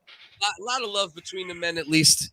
You know, Triple G going over, giving a hug to Eddie Reynoso, and you know, the Canelo team. Canelo going over, giving love to the Triple G team. But at the end of the day, love Triple G. Yeah. Salutes. Dominated for fucking 11 of the 12 rounds. Listen, man, salute that, you know, the Mexican, salute the fucking Triple G, you know, Kazakhstan, shout out. Also, you know, I mean, really, I don't really know how Mexicans even claim Canelo at this point. I mean, he's so light-skinned, he could be my brother. You know what I mean? So I just want to talk to the Mexicans for a second and say, just, you know what? White people just adopted him, and too fucking bad. Get over yourselves. All right? I'll see you down in fucking goddamn Alberto's for 5 rolled tacos for $1.99, motherfuckers. I'm kidding. No, listen, man, this guy's good. And what I like to say, though, is it would have been a better fight if maybe you allowed steroids and drugs, right? If they allowed meth, what do you think? You think You think Triple G would have had a better shot? Because at his old age, it doesn't look like he can compete with Canelo. He's going to compete with the other guys. Canelo's that good, right? He's that good, right? He's just that good. He is that good. Yeah, he is. He's that good. He's that good. And we knew he was that good. And after the Bivol fight, you know, we did see a skill advantage for Bivol in that fight, but he was also the bigger man, which leads to the skill advantage being more apparent. You know what I mean? But Canelo needed this. He needed to come back, you know, show everybody he still is that guy who is, you know, more highly skilled than most opponents. He once again wasn't able to just put the brute force on Triple G. Just Triple G, you know, he can take a shot. No matter how you cut it, Triple G, he can absorb. Yeah, he didn't. I mean, the guy wasn't phased the whole fucking fight. There was nobody in danger the whole fucking fight. You know what I mean? Nobody was ever in danger of being knocked out. Stupid as fuck. You know? I know, bro. I know. We're still using the old chargers with the new iPhones, and that shit is not loving it. I mean, how is your daughter able to perform karaoke without her mic? Is my daughter? Oh, is the karaoke mic you saying? The Radio Shack karaoke mic from fucking Staten Island. I had to do one. I had to have one. It could be. Now, this is actually like an okay performance, Mike. I'm kidding. It sounds fucking good. I'm fucking with you. What was the scorecards? I missed the scorecards because I got it really low. Does anybody want to let me know what the scorecards sounded like? These guys are in the middle of the ring, showing each other a lot of love. These guys shared the ring for fucking 36 rounds. Show love to these. Let's go. Yeah. Let's give it a round of applause. You got to give them one regardless. You know, they'll always be, you know, the people who will say Triple G won the first fight. I think most fans think that, you know. Okay, lost by 10 rounds. Yeah, that's what I figured. 10-2, something like that. Yeah, that's a rough one, man. I love my brother Triple G, but he didn't show that he really wanted it tonight, man. Bro, I mean, King Firecrotch. You're talking about King Firecrotch right now. Look at him. Canelo stepped in, put a king's crown. I mean, this guy's a naughty boy. And he deserves it. All right, let's see. Ireland checking in again. Sad to see one of the greatest boxers of our era diminish with age. A 32-year-old Golovkin did not have let that happen. Thanks so much for doing the show. I'm like a vampire here. The one is coming. Hey, we appreciate you. Shout out Ireland. Join us Wednesday. Wednesday at 9:40. Yeah. The comedy show. Finn. You know, we just 9:30. Sin. You got to tell them like this. Tell them Sin Finn. This is how you talk to the Irish, Cliff. You go Sin Finn. Look at the camera and go Sin Finn. Say it. Say it. I say after that. I don't know. You got to look at it. I mean, that just means something over there. It means like it basically means it means like fuck Britain. Oh, when you look at Irishman, it means fuck the British. No, when you say Sin Finn, that Sin Finn is like the like save Ireland, fuck Britain. You know, get the fuck out, leave us alone, bitch. How did you feel about the Queen dying? Let me see what he thinks about that. We'll see which part of Ireland he's from. Oh, there we go. Yeah, I was about to start knocking North Ireland, which she might be North Irish, but some of the North Irish don't play that shit either. Oh, Sin Vagin. All right. It's a soft J. There's a soft J in there. Hold on for 1 second here. He's saying thank you, Triple G. Now he's talking to his Mexican fans. He just gave flowers to Triple G though, so you got to respect that. Definitely disappointed with this. So basically, he beat him up and then goes, here, you're my bitch. How about some flowers? Yeah. Well, you know, but it's good to see. It's good to see because there was a little bad blood between the men. You know what I mean? All right, let me see what Nick said here. Definitely disappointed through this fight. Should have been more of a challenge, especially for Trilogy. But you got to. At the end of the day, listen, no matter how you slice it, Triple G got completely dominated. There's no doubt about it. He didn't get the shit kicked out of him, but he got outboxed. He got outboxed cleanly and precisely for 90% of the fight. Either way, 36 rounds. These guys gave us two classics, and Canelo gave us one very definitive victory. You know, the debate's now going to be, was Triple G too old? What does he have left in the tank? And we'll find that out if his career continues at 160. But either way, shout out to both these dudes. They're both legends. And that's where we stand at the moment with this. They said a few 10-8 rounds. But no, they couldn't be any 10-8 rounds. No way. Did they say a few 10-8 rounds? No way. No. Nobody even came close to getting. Nobody fucking was.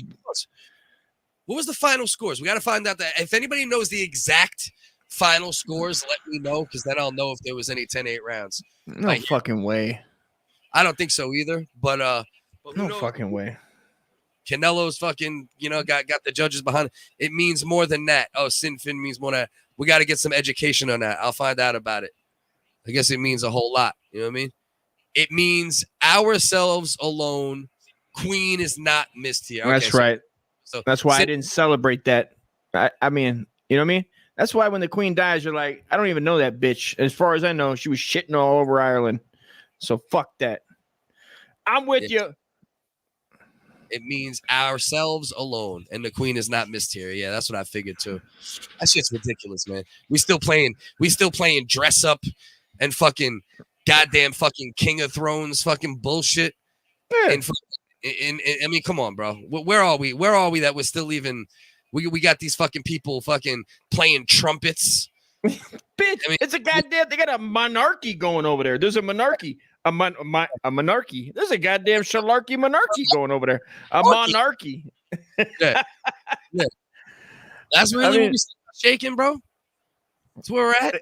It's 2022. There shouldn't be slaves or monarchies going anywhere. That's two things that should not be happening. Slaves in Yemen and monarchies. Right.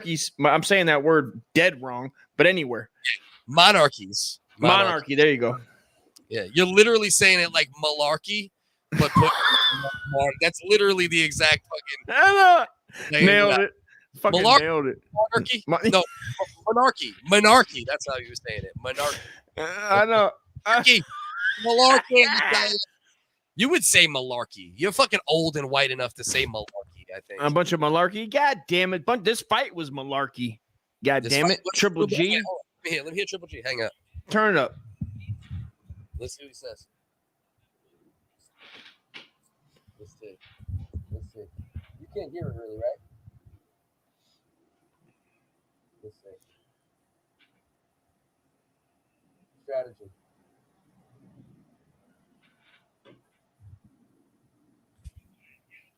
He knows he lost, though. At least he's not pulling no bullshit. He's like, I still feel okay. I did not watch the UFC, Roy. I'm going to watch it on replay. I was out with the fam all day, doing family shit. When I came home and my focus went right to this fight. But I'm definitely going to be watching the UFC fight. So maybe I'll do a little reaction video or something. Let me see. Oh, he said there's only one. He's like, only one sun in sky, I don't even know what the hell Triple G is talking about right now. The fuck is he talking about? Is that the way to say that Canelo's the man? Why couldn't you just say Canelo's the man? Okay. I like Triple G, though. I like that, though. He just humble bragged like a motherfucker. He's like, don't forget. He's like, I got 3 belts at 160. You know what I mean? He's like, relax. Yeah. These guys just showed each other so much love, so much respect. I love to see how they treated each other after this fight, even with a little bit of even with a little bit of bad blood. Triple G just reminded everybody, listen, you fucking pieces of shit. I got 3 belts at 160. I'm about to go back down to 160 and smack the shit out of somebody.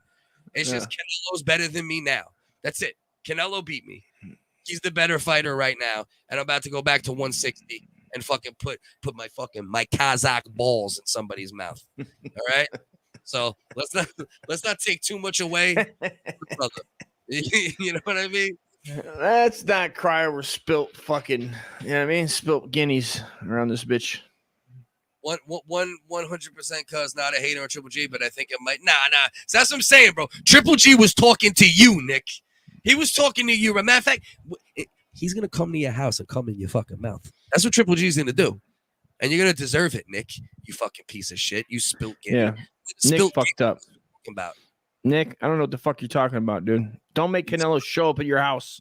How dare you? You could walk over, bro. Don't worry, because they're not gonna see anything but like a little bit of your outfit.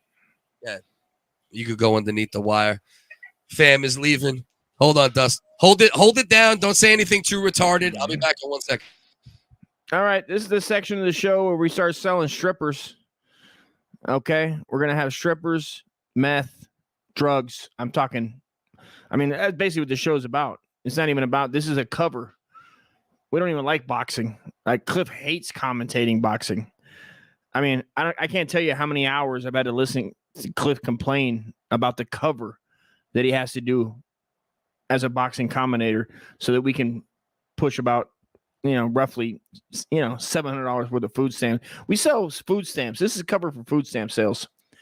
And people around the world, if you don't know what food stamps are, well, get in the caravan and start moving on up to the United States side for that giant motherfucking food stamp cake in the sky. You know what? I'm not offended by Canelo's win, and there's a lot of people that will be. What's that? We love the queen. I want to say we love the queen. Well, we love Queen. I like to say we love Queen. Dominated. That's who won. Canelo won 10 of 12 rounds, maybe 11 of 12 rounds. Triple G still has 3 belts in the 160-pound division. He's going to go back down to 160. He made that clear. He was like, I lost. It is what it is. I feel fine. And don't forget, I still got 3 belts at 160. So Triple G still talking his shit, still sound confident. It's just that Canelo, plain and simple, point blank, he's added too much to his game for Triple G to handle. And now we're going to find out what Triple G really still has, because he doesn't have enough for Canelo. The fight wasn't even relatively close. Triple G had a couple decent moments where he put his hands together, threw decent combinations, and looked good. He looked good in the first round, establishing a jab. But Canelo Alvarez was just way too much. What is that? Can I feed me? I'm good. I'm not even hungry. I'll eat tomorrow probably. Karina, just grab me that beer, please, so me and Dust can hang out for a little while longer here. Then we'll end the stream. Who won the fight? We just handled that one. My man HTX. Much love. What is this? Roy. Alvarez versus Canelo scoring round by Brian Campbell. Let's see. So, okay, no 10. All right. As long I got the point. The main thing, Roy, the only thing I wanted to see, thank you, buddy. The only thing I wanted to see and establish, I think Jay King, maybe he heard the cards, maybe he wasn't just listening or whatever, 100%. Oh, I got it. It might have sounded like there was 10-8 rounds just because, we're talking 10-2. If 8-4 is 118, 114, so 10-2, you go, what? 2 more, was that 120, 108, or something like that, or 119, 109, or something like that. So it could sound like there's goddamn 10-8 rounds. You know what I mean? Yeah, because he won he won 10 of 12 at minimum, right? 11 of 12. Yeah, 10. So 10. Yeah, 10 of 12. Yeah, no 10 round. This fight was a problem for me. All I heard was Cliff the Joe Booney. He's stupid as fuck. No. Who the fuck is Joe Booney? Wishes he could be. Is that Pat Summerall? Is that John Madden's boy? Much love to Joe Booney, though. I don't know Joe Booney, but he knows Ian Ellis and all the brothers over there. I watched one of his streams a little while. He was talking wrestling, which how do you say wrestling again? How do you say that? Wrestling. So there's an E in between the S and the wrestle. Well, there is. So if you put R W R E wrestle without the ink. S, it's wrestling. Wrestling, but wrestle technically it's there on the singular. There's no SE in the middle. God damn it. It's LE at the end of wrestle. How are we gonna have a vocabulary war? Because I tell you what, Cliff, you are a rapper and an accomplished freestyler. You should know better. Damn it. Wrestling. The best of bling. You know what I mean? You know what? Because you got me the other day when I said wash. You got me the other day when I said we gotta wash up, and you go, what? You mean what? Wash? I said no, wash. We're going to wash. Full Canada. You went full Canada on that bitch. That you know what that is? That's the Washington. They say Washington in the state of Washington. I'm taking you off the speaker, so at least the kids move. Good idea. Because I'm about I don't know how many beers I drank, but I'm deep. 18, 110. Yeah, dominant. Fucking dominant. Ah, man. You know, I hope everybody enjoyed it. I hope everybody enjoyed the commentary. Cliff's a fucking maniac with the commentary. I love hearing the commentary. It does get me excited, bro. You really do, do it for me. So you get me all hot and bothered, get me all worked up over the honestly, because I was sitting here watching it with no fucking sound on by myself for about 30 minutes, and I just was like dead inside. And then, but when I hear Cliff start kicking it, I go, oh hell yeah, like this is hell yeah, let's go. Like when I watch it silent, I hear that shit still, so it's never boring for me. You know what I mean? I hear what I'm doing for like when I'm talking out loud in my head. That's what I'm doing. I'm like, you know what I mean? So I was like, you talk over the other commentators talking in your head, or you telling them to shut the fuck up? Yeah, in my brain, I'm like, shut the fuck up, bro. You're saying it wrong, bro. That ain't even what's happening. Come on, it's wrestling. It's wrestling. It's wrestling. Wrestling. So are we fair to say there's not going to be a Canelo Triple G4? No way. We will never see the fight again. Canelo put a stamp on this fight, no matter how you cut it. Damn, I got a frozen Corona. You know how Coronas when they freeze too much, doing that dumb shit. How'd you get them frozen? You got a cooler on the ground? There you go. Get it in you. Get it in you. Kids. I've had the kids feeding me beers or whoever else. Folks, and Cliff doesn't drink, folks, but Cliff is going to have a few. Okay? So I want you guys to support that. Support Cliff's having a few beers. He hasn't drank in about 80 episodes. He's drank this one time. Isn't it? Did you drink ever on any other episode ever? I don't think you have. No, I don't think so. I'm pretty sure you haven't. Drinking alcohol, well, it's an alcoholic damn near from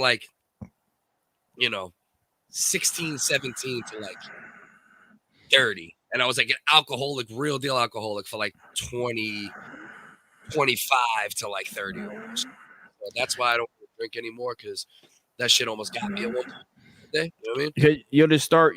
I love the way you wrap your lips around that full bottle. But listen, this is what I'm talking about. Well, right, you don't want the ice to come out.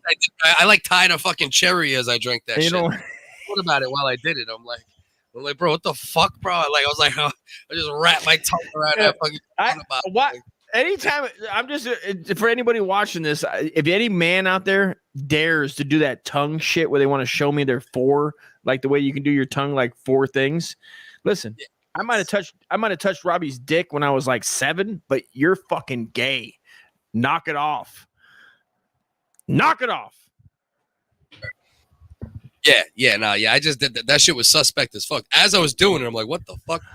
Well, you got to get it in there. I would do the same thing. No big deal. No big whoop. It is what it is.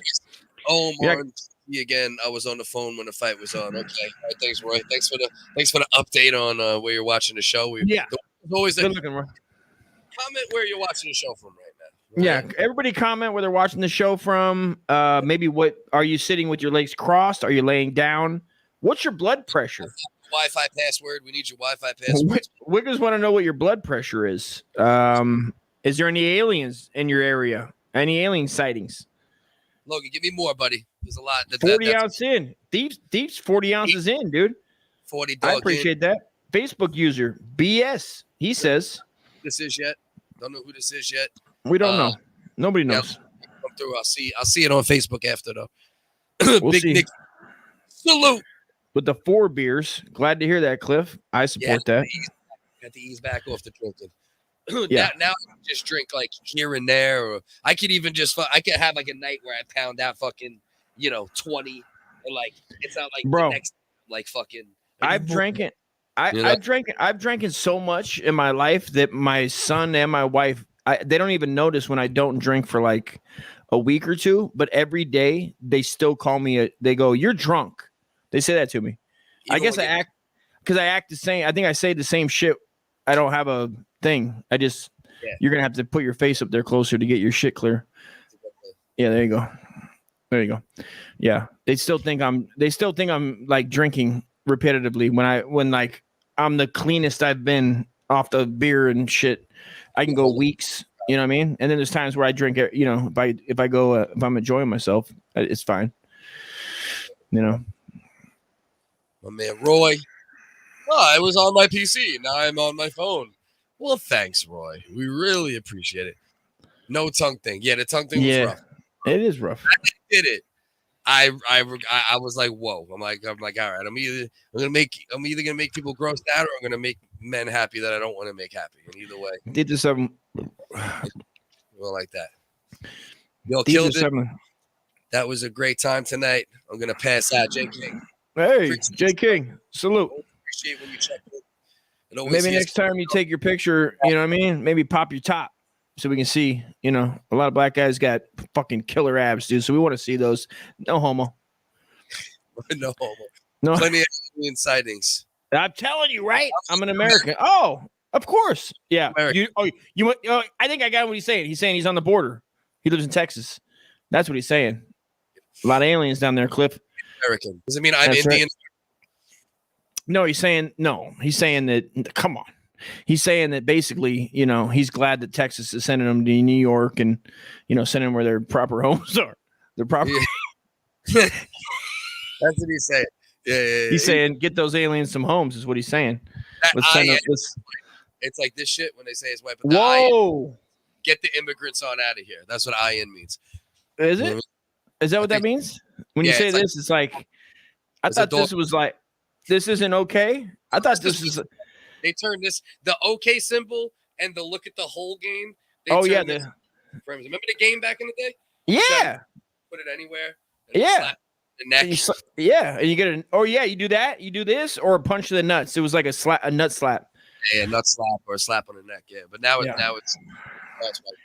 How do you think that makes like real white power guys feel? You know what I mean? That's what I feel bad for. I feel bad for those guys that are out there really doing the heavy lifting of like getting these blacks in their places. And then all of a sudden, out of nowhere, it's like, oh, these guys think we're a bunch of clowns. They're over here thinking we're all about, okay. And it's like, dog, we're over here like still, you know what I mean? We're in Jasper, Texas, Dragon Fools. And it's like, you know what I mean? We're in Mississippi burning. We're in American history. Hey, how wild is it? What does it say? Laugh out loud. Someone asked me why I changed chat. Changed chat. That's why he was giving us his update. I am now on my PC. Now I'm on my phone. And then later, my PC. Hey, out of all sports to pick for a white racist guy to run another race out of anywhere, why would they pick basketball? Anyone? I just wonder that still. What does that mean? What the hell are you talking about? There's a movie, American History X, that there's it's Edward Norton. Edward Norton is a I know American History X. So okay. When you tell me that I don't remember that the point of American History X is that they wanted white people.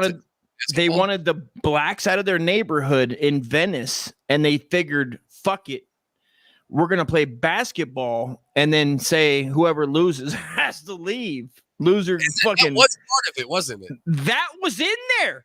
And Edward Norton, even in the movie, looks like a midget, and he dunks. What? I will accept Doctor Strange flies around to different universes before I accept that Edward Norton dunks a basketball in any scenario. In any scenario. Stop recording podcasts on Zoom. Without a fucking, what you call it? A goddamn trampoline. I'm still mad. That movie was like 96 or some shit, and I'm still like, you what the fuck? I was buying that you guys were pouring milk on immigrants at grocery stores, but when Edward Norton slam dunking a basketball in a Venice ball court to get the blacks to go back home, what the fuck are we doing? You're going too far when Edward Norton is fucking slam dunking. I completely forgot that part of the premise of that movie is like, you know how we're gonna get rid of these black people and challenge them to basketball. and they win. with what? that fat fuck from my name's Earl, You know what I mean? who just lost 300 pounds. Cliff, I'll have you know, the guy from My Name's Earl, the fat guy. He didn't You just know? lose. He's lost it for like a good 6-7 years. at this point. Oh, he was on.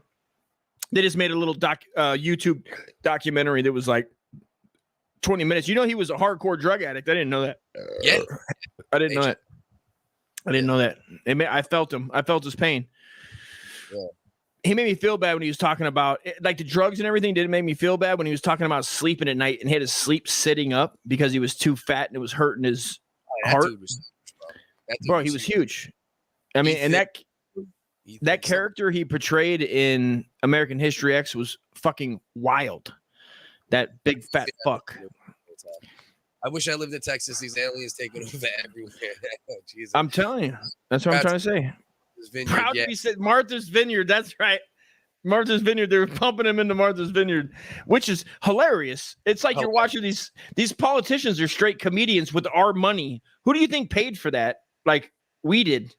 But like their games that we have to watch and I don't even give a fuck when I see it come on and I go, oh, wait a minute. That was taxpayers' money. Well, yeah, and not only is it taxpayers' money, like from every angle, like you're literally running around out here, just fucking playing like games with like fucking. These are humans. It's like, bro, yeah. What? It's like whatever the state law is, whatever your state law where they cross, whatever, however that goes. I don't even know. I don't even know why I'm talking about it. But it's like whatever the law is, deal with it like that. You don't go, oh, this bitch is talking shit on Twitter. I'm gonna bust a fresh 100-piece of fucking whatever the fuck to goddamn Yonkers or some shit. You're like, what are we doing? You either send them back.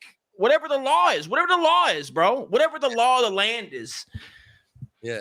But they're making it like a personal thing, like sending like groups of migrants back and forth to different states, bro. Like, nope, you're going there. Nope. You see, and the Lightfoot bitch out of Chicago is like, then I gotta watch like cute put together clips on Twitter or wherever the fuck where it's like she's talking shit, going like it's like a beef. It's like a wrestling. You're watching wrestling, but yet it's our money. I don't like it should be whatever the fuck the state is. Like deal with it, whatever the fuck. I shouldn't see it. I don't want to see it. I don't want to know. I don't even want to know who my politicians are, bro. Honestly, I don't even want to know. I just want to know that the right shit's being done after I don't even want to know. I don't want to see your big burnt face talking about fucking plus when I see her I gotta think about her eating pussy, which is sad and pathetic, and I wouldn't even jerk off to it. And I jerked off to medical porn, Cliff. You know me. Chucking it up past the ball. You can show the dunk. Is this when the dunk happens in this It's scene? happening. It'll happen. It happens at some point in the scene. Yeah he has to come off the bench. Get on. It's more at the end. Fast forward to the end of the clip. Yeah, towards the end. There you go. Here we go. Here's just hey right there. Let's see this. I want to see like how horribly it looks. You know what I mean? Like to look 1% real, like completely fucking fake. Look how short he is, even compared to the fat guy. Yeah. Well, how short is he? He's like 5'10"ish. Yeah, he's like Mark. I don't know about Mark Wahlberg, but he's got the steal. Oh, and it's a reverse dunk. A reverse dunk. Are you fucking with me? Get the fuck out of here. I mean, goddamn, son. He should be playing horseshoes. He should have been like, I'll play you horseshoes to go back to Africa. You don't fucking bet basketball to go back to like, get the fuck out of here. You ain't going back to Africa on playing basketball. This is a movie, but like, come on. Bro, this is outlandish. I completely forgot this existed. This man did Jesus Christ. Reverse steal. Off the steal. Up. Oh, Eddie Norton got the steal. The spin reverse. Had to do a few clips because we couldn't even make it look real. Oh, my God. Eddie Norton with the steal, the reverse, and the blacks are going back to Africa. Oh, my God. You know what I mean? It's like, what are we doing? Yeah, like what are we doing? Like, now you really won. And look at all the whites celebrating, too. It's wild. All the racists on the sideline. Like, we did it. Reverse. The bye-bye blacks. Did you see the bye-bye? Hold on. Which one? The bye-bye. Oh, yeah. Look, Hairlip Harry. Who's that? James Gandolfini? No. That's homeboy from Cheech and Chong. I forget his name from Sweet Dreams or whatever the fuck. The cop, the lizard cop. Listen, everybody knows if you're a racist and you want to get rid of black people, you gotta have a 5'10" white guy do a reverse dunk. I mean, it's like, and even at that age, you go, listen, man, you motherfucker. If you were a white guy, like how insane are you to think that you would even beat? Like, why would you put this up there as that to beat some black guys at basketball for the fucking winner takes all of go back to wherever the fuck you came from? Like, I forgot 100% forgot this shit existed. You know what I mean? Like I did, bro. I completely forgot this shit fucking existed, bro. Like we just watched Ed Norton off the steal do a reverse dunk. A reverse dunk. I mean, like, and then it's like out of all the parts in the movie, like the rape in the prison, the crunching of the guy's face on the curb, you can like that's like, okay, all right, maybe that'll happen. Unrealistic part of this movie. But this part right here is the wildest fantasy. And especially on Venice basketball courts, they got some ballers, bro. There's ballers out there. Some Rucker Park rejects. I'm telling you. Some the racist mixtape era. You know what I mean? Still hanging out in that fucking ball court. You didn't get that KKK racist Rutgers remix? Yeah. Bro, you don't remember the K1 mixtapes? They came before the end ones. They came before the end ones, son. You don't remember them kids? You remember the K1s, dog? The 3K? The K3. No, the K3. It's the K3. If you freeze frame when he's slam dunking and they go to his shoes, he's wearing the Air Hitlers. Yeah. He's wearing fucking the Air Hitlers. It's Hitler doing a fucking a little Nazi. He's doing that. He's doing that like he's doing like that, dog. He's doing the jump, man. It's the Nazi man. I'm not doing it. You know what I mean? Because I'm not looking at the screen. Don't do that. But, oh my god, bro, it's hysterical, bro. But I completely forgot that is something that existed. Look, Roy said looks real to me. Yeah, that's because you're a white Norwegian. You know? Trust me. On the Venice basketball courts, there is none of dog. First of all, the fat guy in general is just like forgot about. So now you got a 5-on-4 game or whatever the number count is. Like if we're just doing like if we're dealing in fake reality or reality, you're like the fat guy doesn't even count, right? He's like a problem because he's not going to help you whatsoever.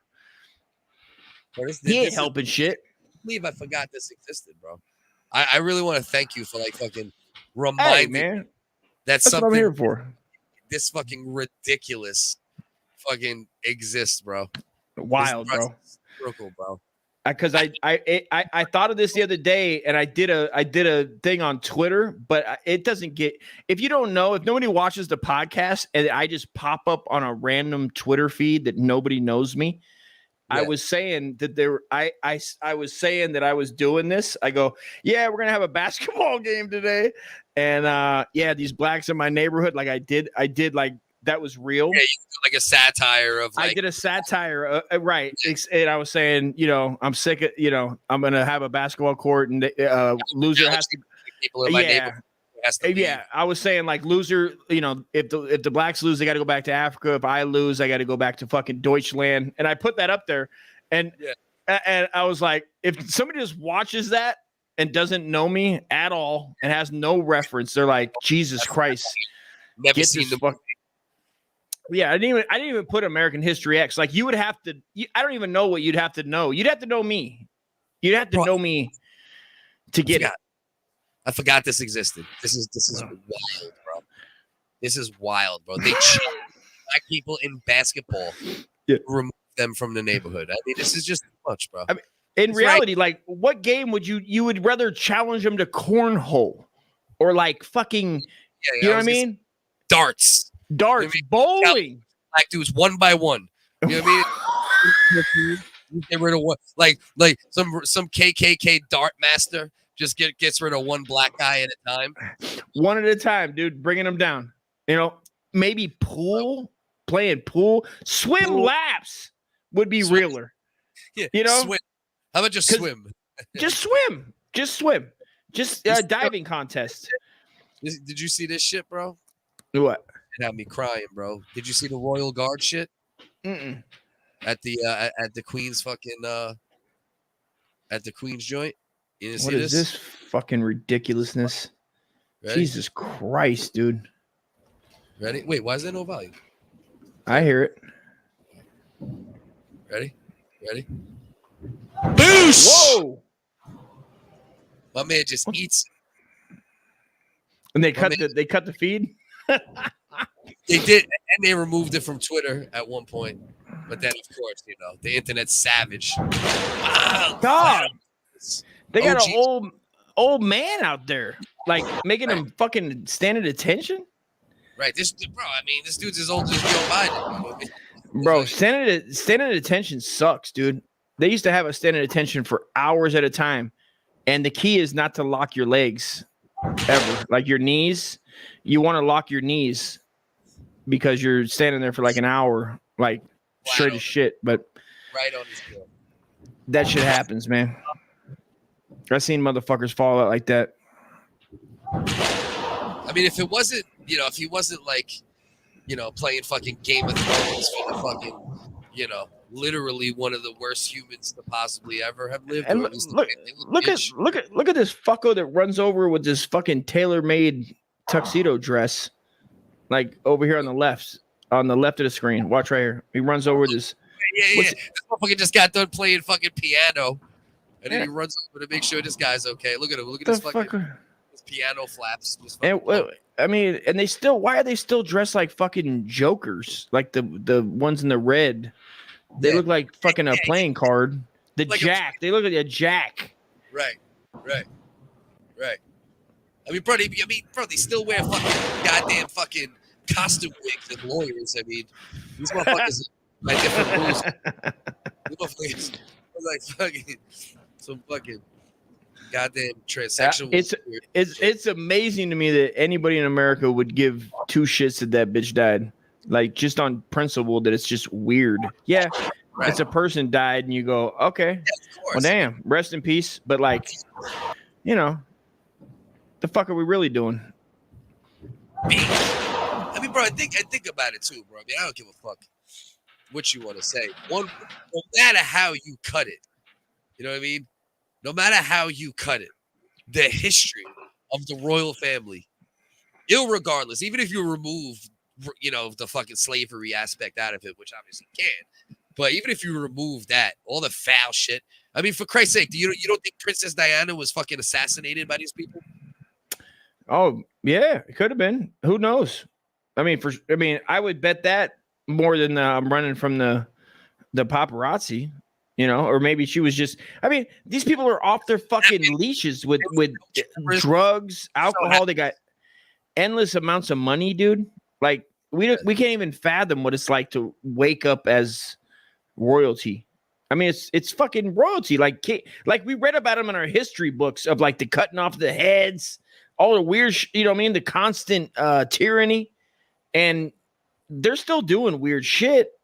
It's just maybe not televised, and we don't see it as much. They're trying to take out this guy, like you said. They're trying to edit Twitter. They're still doing weird shit.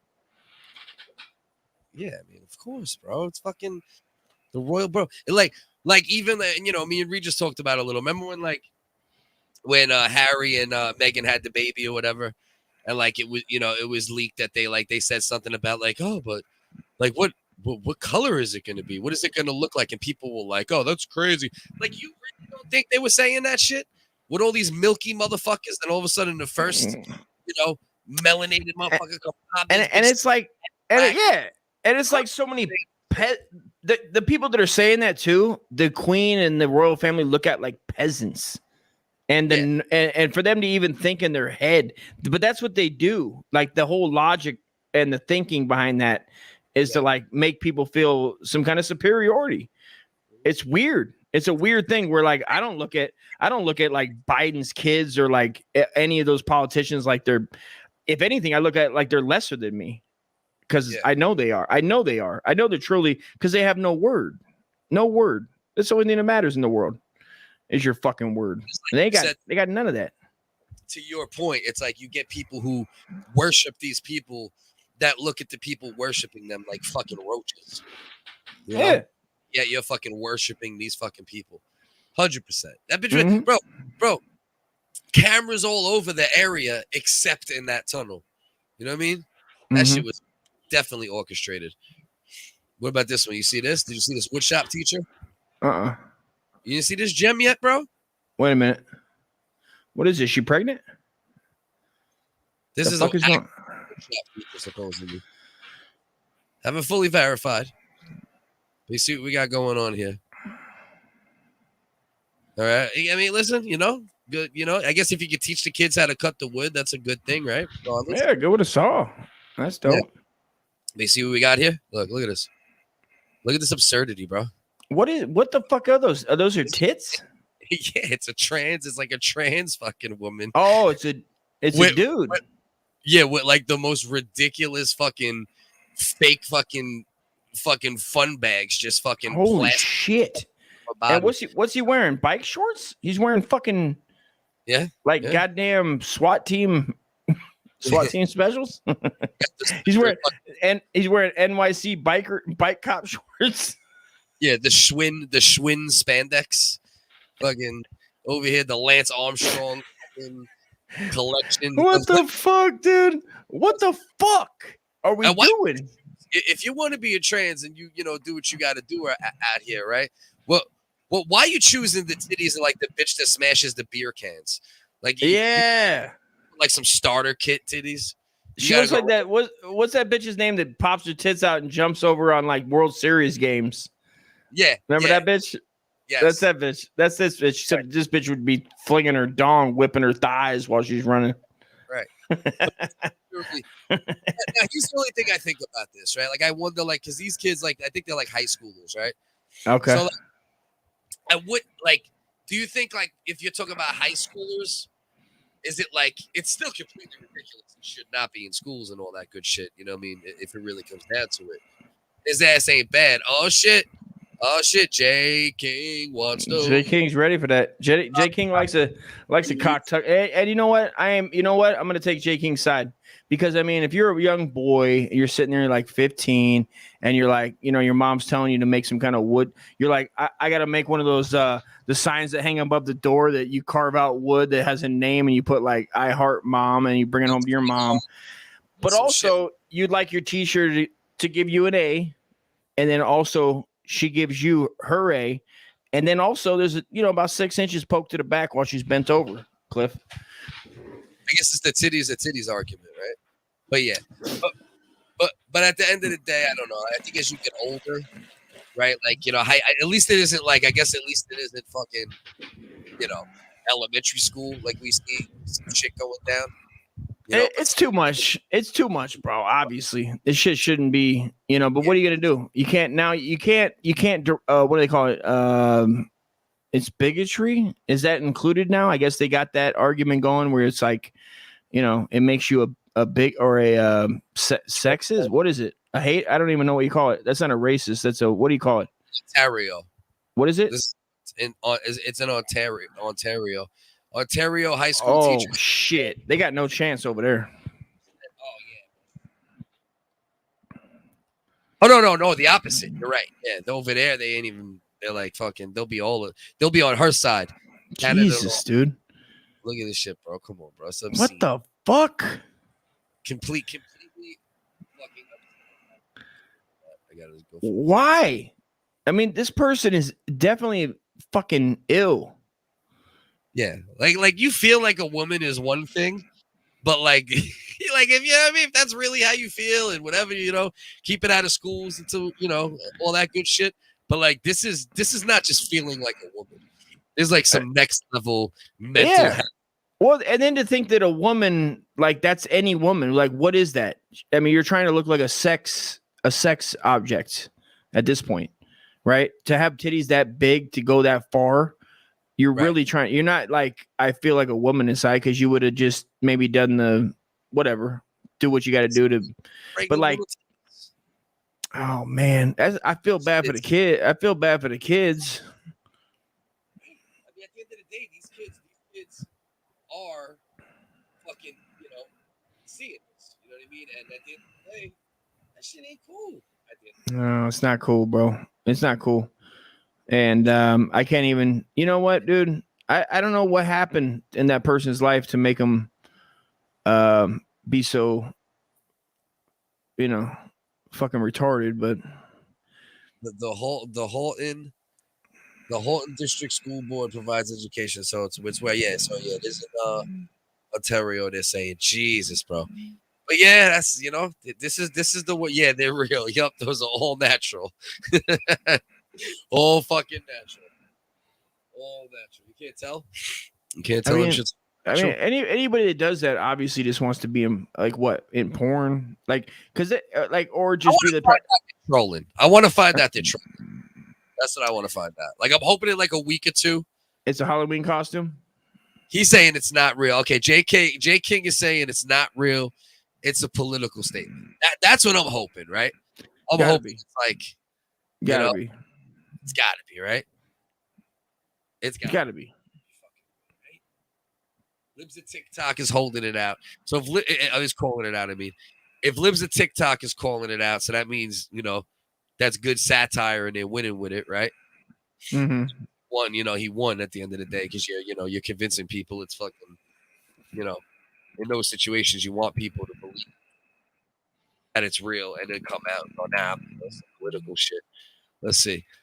Viral images of a trans teacher wearing oversized breasts that sag to the waist have been investigated by Redux Magazine. The teacher is Kyla Lemieux of Oakville Trafalgar High School in Ontario, Canada.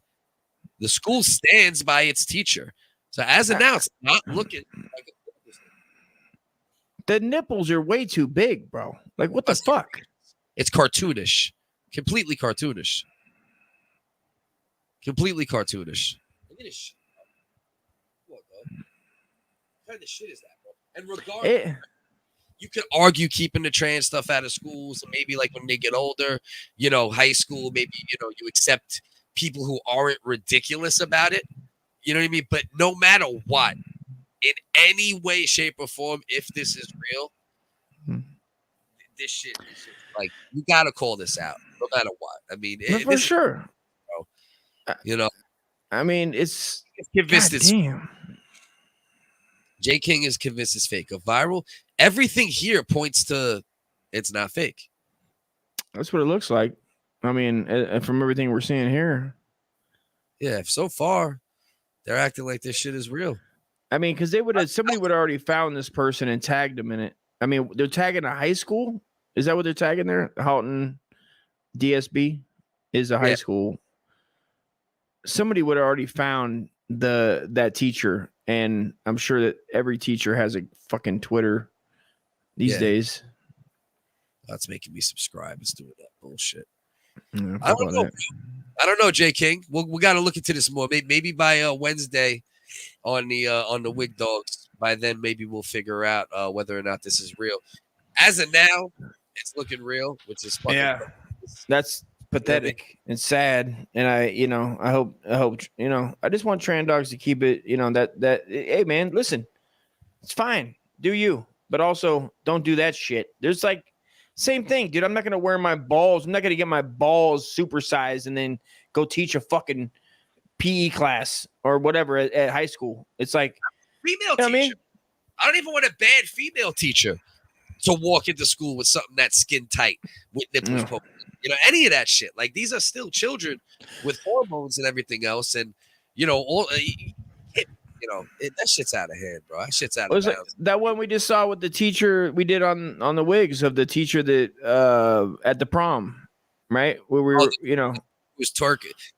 Yeah, but that was different. We found out that story was a little like, all right, she was getting an 18-year-old drinks and all that, so that is like, that was the bad part. That was the bad part. But she was fucking, listen, the bitches, he was 18. He was 18. Not he was illegal. 18.